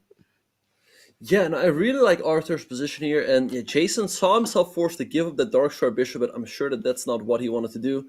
As now, again, all of these dark squares are weak in the black position. He goes a5, I guess, aiming to go bishop a6 in trade of these bishops, but I feel like it's not that easy, honestly, for white to break through. As for the moment black is hanging on, you would like to go, let's say, rook e3 in here, but the moment you go rook f3, you're going to hang this. So it might take some time before you can actually do some damage. So let's see what Arthur is going to do, and let's see how Jason is going to try to hang on. Absolutely. And we might want to take a look at bird's eye view whenever we get around to it, because it seems like some other matches are heating up as well. Yep, well, let's go to the bird's eye view. All right, so one thing I notice is that Checa has a nice advantage now, a winning advantage. Why is Black's last move so bad? Oh wait. I think Checa can play c5, and Checa now he's focusing. I think he's looking at it. Maybe we can really quickly go to that game. I think there's some nice tactics in the position. If White goes pawn to c5, let's put this on the board. So pawn c5, and if Black takes on e2, you take on b6. And the rook on c8 is under attack. And the problem is if Black takes on c1, you recapture with the knight. Now the bishop is hanging. This pawn is very close to promotion. So Black is in a world of trouble. And c5 by Checa is on the board. He found it. Look, he's just been getting all those Grandmaster tactics as of late. He had nice tactics last game. Nice tactics this game. He's been doing his puzzle rush. Yeah. Oh, he took an f6 first and now c5. Same problems. Yeah, take on b6, and Black's in trouble. If they take on c1, White recaptures with the knight attacking the bishop. There's just too many problems here. So nice spot there by Checa with white pieces, as he looks like he's winning another game for his team. Right, which is exactly what Yale needs. This match has been pretty close so far, 3-5, but it looks like Checa is going to take this home. Also on the other boards, Max looks like having a very decent advantage against Jason Liu. It's still anybody's game with Davis Young versus Alex Strauger. And then, yeah, as we saw before, Jason Moorfield is in a little bit of trouble against Arthur Guo. So this could certainly be the advantage that Yale needs to win the match. What do you think, Ben? Yeah, no, you're absolutely right, Jules. So let's pull up the bird's eye view and see what is happening in the other matches. I feel pretty confident that Checa is going to put this one away. But yeah, it looks like things are looking great for Arthur Guo as well. He's down a pawn, but has a great attack on the king side against Jason Moorfield. Maximilian Liu crushing it with the black pieces against Jason Liu. I think he's going to win that game as well. Alex is going to have to win. He's going to have to win for the Virginia team to keep this one close. But even then, Yale is probably going to win this round 8-4, which means that Virginia is going to have to sweep the final round. And that's a very tall task against this Yale team. Yeah, that might be an even impossible task against the Yale team. They do not want to let themselves have that kind of position where they need to get some sort of miracle 4-0 score. I don't know. They should have to take a point or two here in this match, but we don't know how that's going to happen. Speaking of, it looks like a lot of these players are getting into time pressure as well. Jason Moorfield with only 13 seconds on his clock. That's going to be tough, although the position looks a little bit better. 13 seconds against 53 seconds is quite the time difference. Yeah, and Maximilian Liu wins his game, but oh, look at Jason's game. He is very much in it. Now he managed to get the move f5, and he also won another pawn. So that'll be big for the Virginia team if Jason, let's see if he can keep his perfect score. I mean, that'd be absolutely incredible. But Virginia is going to need points on other boards as well. I feel like Alex still has chances for a win. Let's see if he can do it. Jason Moorfield's going to get recruited by every single college to transfer for next season. I mean, it's absolutely incredible. He's managed to have a perfect score, not only a perfect score, but against some of the toughest teams in the entire league. So this is a perfect score against Grandmaster upon Grandmaster. He's just been performing amazingly so far. Yeah, incredible performance by him. He's up 2 pawns in this game, but they are not the prettiest pawns on c4 and c6. So I feel like Arthur Guo still has good chances to hold. But, 2 pawns is definitely something. But 7 seconds is not easy to manage. Rook c3, and I don't see how you hang... Oh, e5. That's how you hang on to the pawn. And rook f4. Okay, well, he's doing a good job, even in time pressure. Maybe he's been playing lots of blitz lately, but he'll have to show us more field. He'll have to show us more. Yeah, but I think he's got it. This looks like a very good game for him, although he's down to 7 seconds. The time is evening, 7 seconds against 21 seconds, but that is tough with 7 seconds on the clock. Right, let's see what he's going to do. Queen f6, nice move taking this pawn. g3. Now White's king is also a little bit soft. He is doing a good job so far, but how do you... okay, e4 is giving the pawn back. Great stuff by him so far. And... yeah, so Maximilian did win his game for the Yale team, so it's 6-3 for Yale. Let's see what Jason can do in this game. It looks like he's playing very well so far, but it's hard to even see. Take, and check. Yeah, that's it. Queen a1 a mate. No, he misses it, but this is also good enough, as you can defend the rook. It's crazy that he's playing with down on so much time, but there we go. We see a win for Jason Moorfield. He is keeping his perfect score. That is insane, Ben. A perfect score, and he has defeated another Grandmaster. What do you think? Absolutely incredible stuff by Jason Moorfield, really carrying his team. It's now 6-4 for Yale. Let's go back to the bird's eye view and see what is happening on the other boards. Checa is putting his game away as he's up a full piece and a pawn that's about to promote. And I think Davis Zong is going to get a very important point for the Yale team as he's taking down Alex Strauger. I mean, again, that would mean that Virginia is going to have to sweep the final round. Do you think Virginia can do it? I don't know. That's going to be a very, very tall task for that team. Yeah, I think no. I don't see it happening, but you never know. I mean, I don't see them sweeping a team with 3 Grandmasters in their team. In the meantime, Owen is still fighting on, but I'm pretty sure Checa is going to get this done with an extra knight and 2 pawns as well. Yeah, and that means this round will be 3-1 with Jason Moorfield scoring the only win for Virginia. And he's probably the MVP of Virginia's team there. Oh, yeah, let's pull up the last game here between Checa and Owen. Owen playing it out till checkmate, but yeah, it's going to be over in a couple of moves. Till checkmate. Till Checa-mate, exactly. Checa, and mate. Yep. And there we go. The checkmate. Exactly. Mm-hmm. Also, MVP Benjamin Bach for laughing at all of my puns this round. I very much appreciate it. And you can see Checa is unbothered. He's just like ready for his next game. We also see he has the same angle that Ari and Tari had before, that kind of downwards angle. So it's kind of fun to see here with those player cams. And we're going to check out the performance of this round. Mm-hmm. Yeah, so Checa looking pretty relaxed. I mean, he already kind of knew for like the last 20, 30 moves that he was going to win as he's been up a piece for so long. So good stuff by him. And we see here that Jason Moorfield, he is trying to carry the Virginia team, but it's really tough against this Yale team. We see Nicolas Checa on 3 out of 3, Arthur Go and Maximilian Liu on 2 out of 3. Davis Zong also got a point on the scoreboard. And yeah, Owen McCoy was the only other Virginia player that managed to get a point. So Virginia is going to have to sweep this final round. But Jules, I honestly don't see it happening. I don't know. I believe in miracles, Ben. I think it could happen. I think the chances are very low, but maybe we will see a clean sweep. If you guys betted any channel points on Virginia, you are hoping for a clean sweep here this next round. Even one win, and Yale will have won the match. Mm-hmm. Yeah. No, if I bet all my channel points on the Virginia team, I would hope that the Twitch mod would just click the wrong button and say that Virginia won, because it's looking tough. But yeah, miracles can still happen. Let's see how they will do in the final round as the players are getting ready. And all of the boards are against their corresponding board. I was wondering what we would see with Jason Moorfield against Nicolas Checa last time, and now we're going to see how that goes. That's going to be probably his most difficult game yet. NM Owen McCoy against GM Arthur Guo. We have NM Alex Strauger against IM Maximilian Liu, NM Jason Liu against FM Davis Zong. So much to see coming up soon, and I think it's starting shortly, right?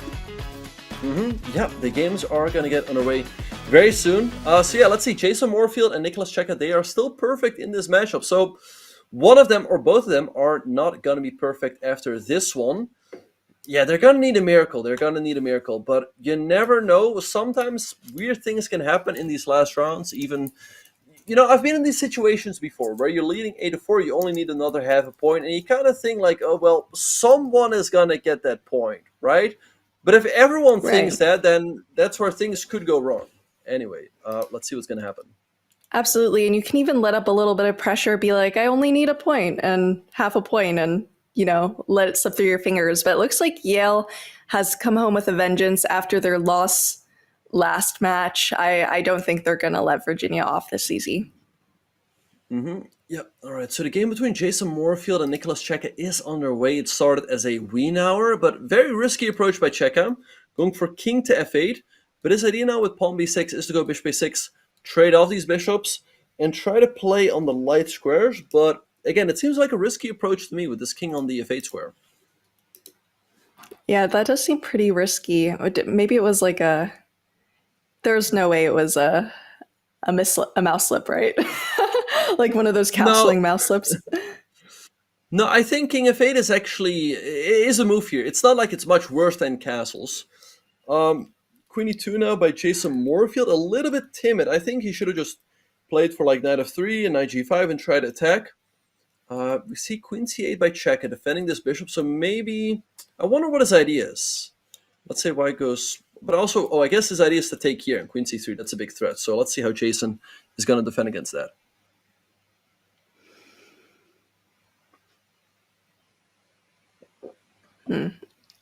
Yeah, maybe you bring your queen to d3 or something, but it's not exactly easy. And we see his time ticking down.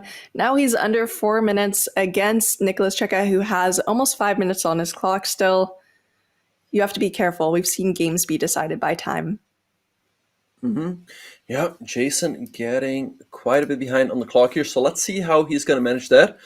Anyway, Jules, all of the games are underway. So let's perhaps go back to the bird's eye view and see what's going on in the other games. Yeah, let's take a look, Ben. All right, so we see here that in the top right-hand corner, Owen McCoy has got a nice advantage. He's pushed his pawn all the way up to e5. So that is giving him more space. But I feel like Maximilian Liu is doing pretty well for the Yale team. He's up a pawn. Black also has some weaknesses on the queen side. That being said, White has some light square weaknesses around his king. Oh, wait, no, never mind. Wait, the evil bar. Oh, wait, there's a nice tactic there for Maximilian Liu. No, wait, never. Oh, wait, yes, no, there is. Let's pull this up. Maximilian Liu against Alex Strauger. Because here's the thing. I first thought knight takes c6, but the thing is, white goes knight f5 here, knight f5. And look at this. If you take the queen, I give a check. King over, check. And then I take here, and I win the exchange with a winning endgame. And otherwise, you're going to have to take my knight. And knight f5, by the way, is on the board, double exclam.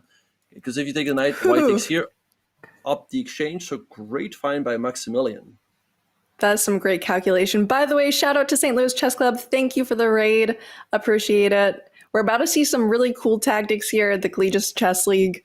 So Ben just showed us a taste of that tactic there, but I'm sure there's a lot to calculate, but Max seems very confident. And Alex, look at his face. He's like leaning in to take a look at it. He's like, no way that works. And you just see him as he's calculating every single line. Yeah, no, but it does. Yeah, okay, so he takes the knight. Again, his only chance is somehow to sneak in with the queen. I mean, if the queen can magically teleport to f3, black is winning. So there's no way to stop this, but you can't. And also, this knight on e8 is not doing anything, so there's really not enough compensation. Queen d3 forces the queen trade. That should decide the game. And yeah, Maximilian, I mean, he's a strong IM. I don't see him giving this game away, so I think that is probably just going to be the match right there. Absolutely. Yeah, as you just said, it's going to be the match. Any point wins for Yale. So that means that most likely Yale is going home with the match. And if Jason Moorfield is MVP play-wise for Virginia, I think we can say Alex Strauger is MVP for facial expressions. I've been really entertained by them during this. Yeah. All right. So let's see. So Alex activating his rook, but it's not going to be enough. All right. So this is probably going to be a win for Yale. Let's go back to the bird's eye view and see what is happening on the other boards. Absolutely. So even if Yale gets the win, it's very important to note that since they lost their last match, tiebreak points are going to be incredibly important. So they need to win as many points as they can, not just the match. Exactly. Yep. So they would, of course, like to win with a big score. So let's see how if they will do so. But of course, you know, a miracle can still happen. You never know. But even then, it's like what Max's mom calls him and tells him it's time for dinner and he has to like log off, or like what miracle are we looking at there? Maybe a disconnect. You never know. Something like that. Wi-Fi. Anyway, Right, the Wi-Fi gambit. But yeah, then the question is still like, are they gonna do it on the other boards? Maybe, but probably not. In the top left-hand corner, we still see kind of the same situation in Jason Moorfield against Nicolas Checa.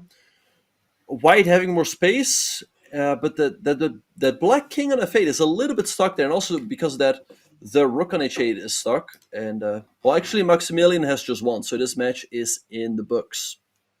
Okay, and there you have it. There was no Wi-Fi gambit, and Yale takes home the match.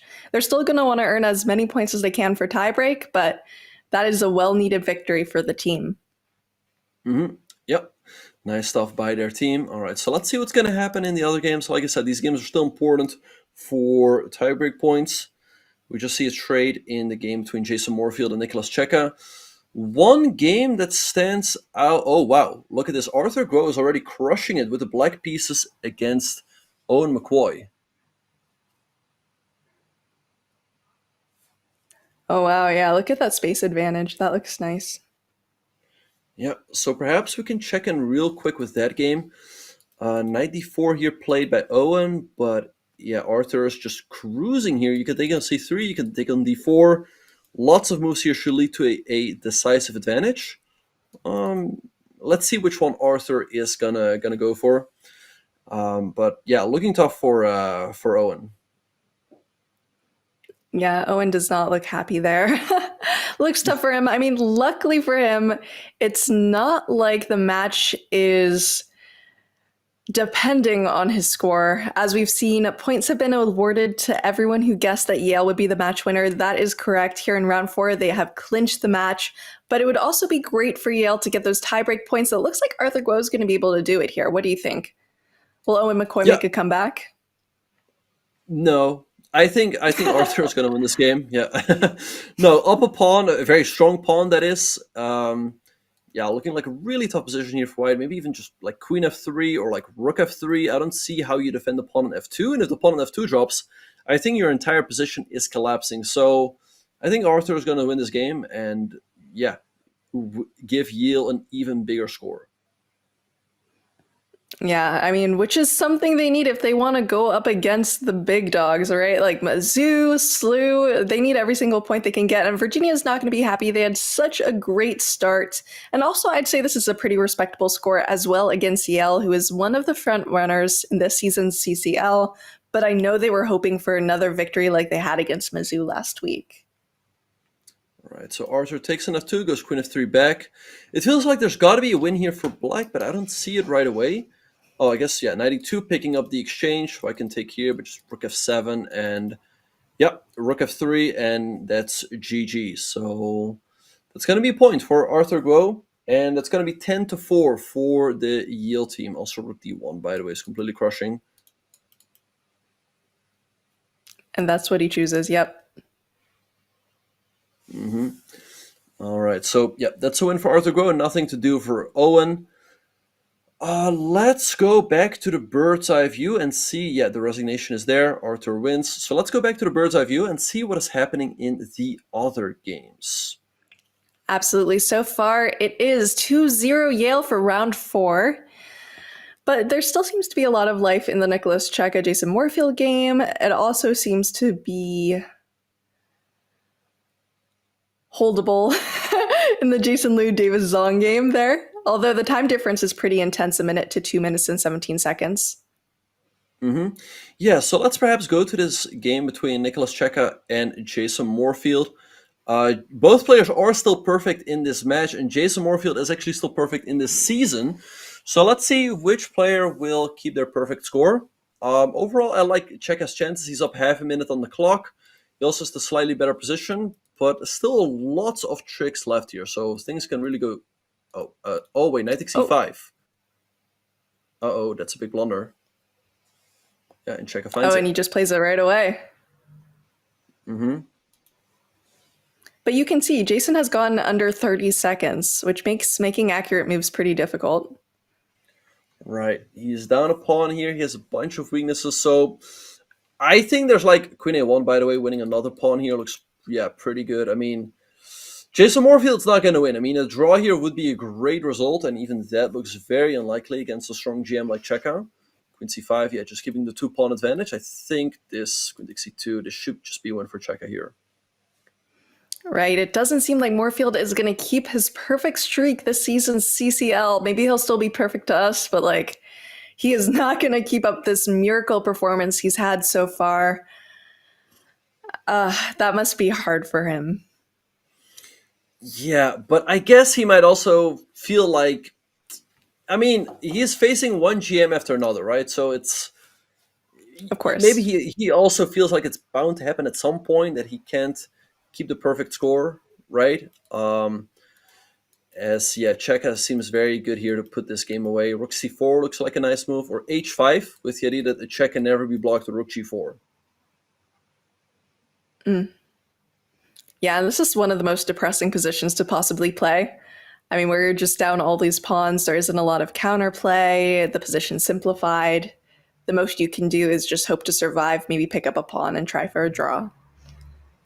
Yep, rook c1, nice move by Checa. He's setting up a lot of threats, and only 3 seconds for Jason, and he resigns. So Checa goes perfect in this match, and unfortunately for Jason, he has his first loss of the season. Yeah, I mean, as the moderator in the Chess.com chat says, can't win them all. That is so true, and he's performed very well. This will be his first loss of the season. And you saw he got up, did a little pace, came back. And that means we only have one last game here in this match. Yep, here we have Davis Song against Jason Liu. Jason Liu has been struggling in this match. I think he doesn't have any points so far, so it would be great for him to get on the scoreboard and take on g4. But I don't take on d7 because there's knight f6. But yeah, these games are just for the statistics, as already Yale's win is in the books. Let's see how Jason will try to put away this game. Nice and simple, probably going to pick up that pawn. Okay. 11 seconds for Davis, knight d6. Okay, just king e7. Black takes on d7. And knight a5, bishop c3 looks like a nice way to simplify things. Yep, that's what he goes for. Oh, wait, I missed this check. Never mind. And I'm sure Jason missed it as well. Yeah. All right. Okay, bishop d4. Okay, this is not over yet. White still has this tricky knight and now the king. Oh, you can win back a pawn here. Or wait, has to be a little careful. Rook d2, and then White's still having good drawing chances. This is not over. But at the same time, Jason Liu has 30 seconds. Meanwhile, Davis Zong has a little bit over 10 seconds. So that is quite the time difference, even if he's managing to play very accurately. So king e7, rook b4. Okay, White aiming to go rook b6 and go after this one. So rook a1, clever move, but oh, here comes the white king. I feel like Davis should hold this, so that'd be tough for Jason, as he was so close to the win. But he will still be on the board with a draw. By the way, guys, do not tune out, because we might have an interview coming up after this as well with one of the players of a team. So stay tuned on that one. But here, yeah, it looks like he might be able to hold a draw. That's very, very good play from Davis, who was kind of struggling just a few moves back. Yeah, so if chat has any questions for the player we're going to interview, feel free to post them in the chat right now, as we will try to ask those to the interviewee. All right, rook g5 by Jason on the board. He's still trying for the win. King of 6. Yep, good stuff. Let's see if he can get it on. Rook a5. Still a pretty unpleasant endgame for White to hold. And he's really making it difficult, showing a lot of good technique. Yep, Dave. Okay, check and maybe push. Let's see. I feel like this game is most likely to end in a draw. Push. Oh, wait, push. And now White's winning. No way. Yes, because you cannot stop rook h8 to h7. What did he just do? Oh my, that is the oldest tactic in the book. Look at that. If you ever want to take that pawn, you're going to have to lose your rook. That is rough. That is brutal. Oh no. Jason Liu, not only does he not win this game, but he actually loses, and he is upset, and I totally get it. That is so rough. And you just saw his face and his reaction. He was so close. He was going from a win to a draw to a loss. Completely shut out this match. I mean, it is heartbreaking when that happens. It truly is. Yeah. But, it happens. And Davis gets another win for his team. But such a tough loss for Jason, as he really should have won that one. Even a draw was already disappointing, but a loss, that must be heartbreaking. Absolutely. So we're going to take a look at the player performances, because we had actually some spectacular performances, including Virginia's board one, who went 3 out of 4, Yale's board one, who went 4 out of 4. So we definitely have a lot to look at here. Yep. So great performance by Checa and the Yale team. Checa going 4 out of 4. And the others also did well. Arthur Groh and Maximilian went 3 out of 4 on boards 2 and 3. And if your board 4 is your worst performing player with 50%, you're going to win a lot of matches. And that's what we saw right here. Absolutely, absolutely. So we're going to head to break now, but you want to stay tuned, because we are going to have an interview with the players. If you have a question, make sure to show us in chat and we will try to ask your question. So stay tuned. We'll be back with you shortly. I'd classify trading as a game, really, that you're playing with competitors and basically every market participant in the world. My path, I came in as a poker player, but I think that the main thing that everybody has in common is a sense of competitiveness and interest in gaming and strategy in general. Yes, you can actually use gaming skills for your career and for something to do on a day-to-day basis. What is your chess personality? All right, let's see. How do you react when opponents talk trash? I started it. What's up, bro?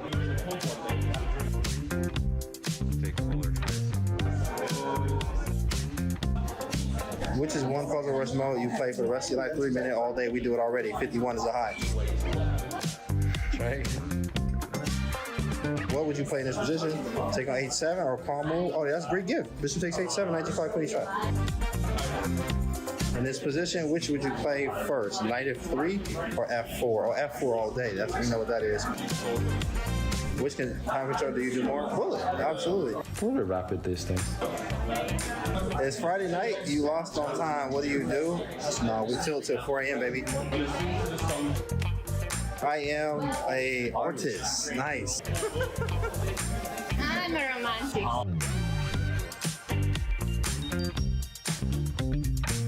I strongly suggest you stop banning me when my account didn't even have an entire game played yet.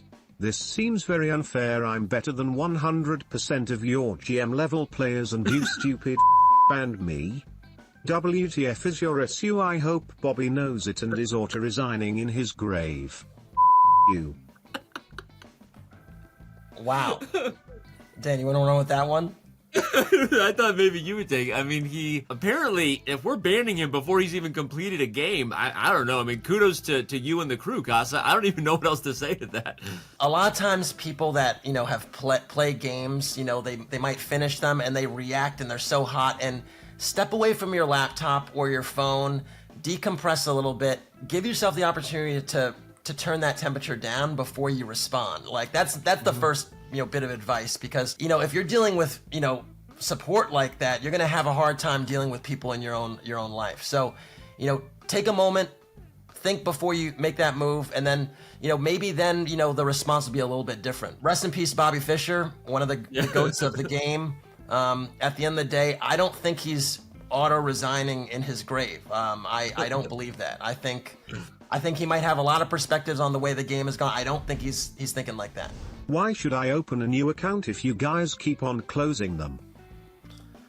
Well, look, I mean, at the end of the day, we're closing your account for a reason, and so the behavior has to change for you to, keep an account open for an extended period of time. So clearly the behavior isn't changing, and that's, why you're in the situation you're in. There's such a great opportunity to enjoy your time on the site. We have so many things you could do. You could play, you can talk to people, you can learn, you can watch top games. Your experience is going to be soured if you're, making these decisions. So do better. Do better. I like that. Maybe we'll get lucky and that user will watch this video and just maybe that'll be all they needed to hear. Oh, do better. Okay.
Hello, everyone, and welcome back to Fall 24 CCL, brought to us by our sponsor, Susquehanna. We've had some amazing matches today, and we're going to have some really good matches coming up next week as well. We're going to see Mizzou versus Yale, Virginia versus UT Rio Grande, SLU versus SRM, Athens versus Prague. A lot of exciting things coming up. This has been kind of a crazy match. What do you think, Ben? Yeah, it's been a nice week. We saw Mizzou coming back from their defeat last week with a pretty convincing victory over Athens. We also saw Yale. They lost last week as well. They won in pretty convincing fashion against Virginia, the heroes of week number 1. But we have lots of excitement to look forward to next week. St. Louis, they are still on a perfect score. They're taking on SRM, as you mentioned. So, yeah, it's going to be a close fight for those playoff spots. Jules, looking at these matchups, is there one that stands out to you? I guess maybe for me, the one between Mizzou and Yale has potential to be a close one.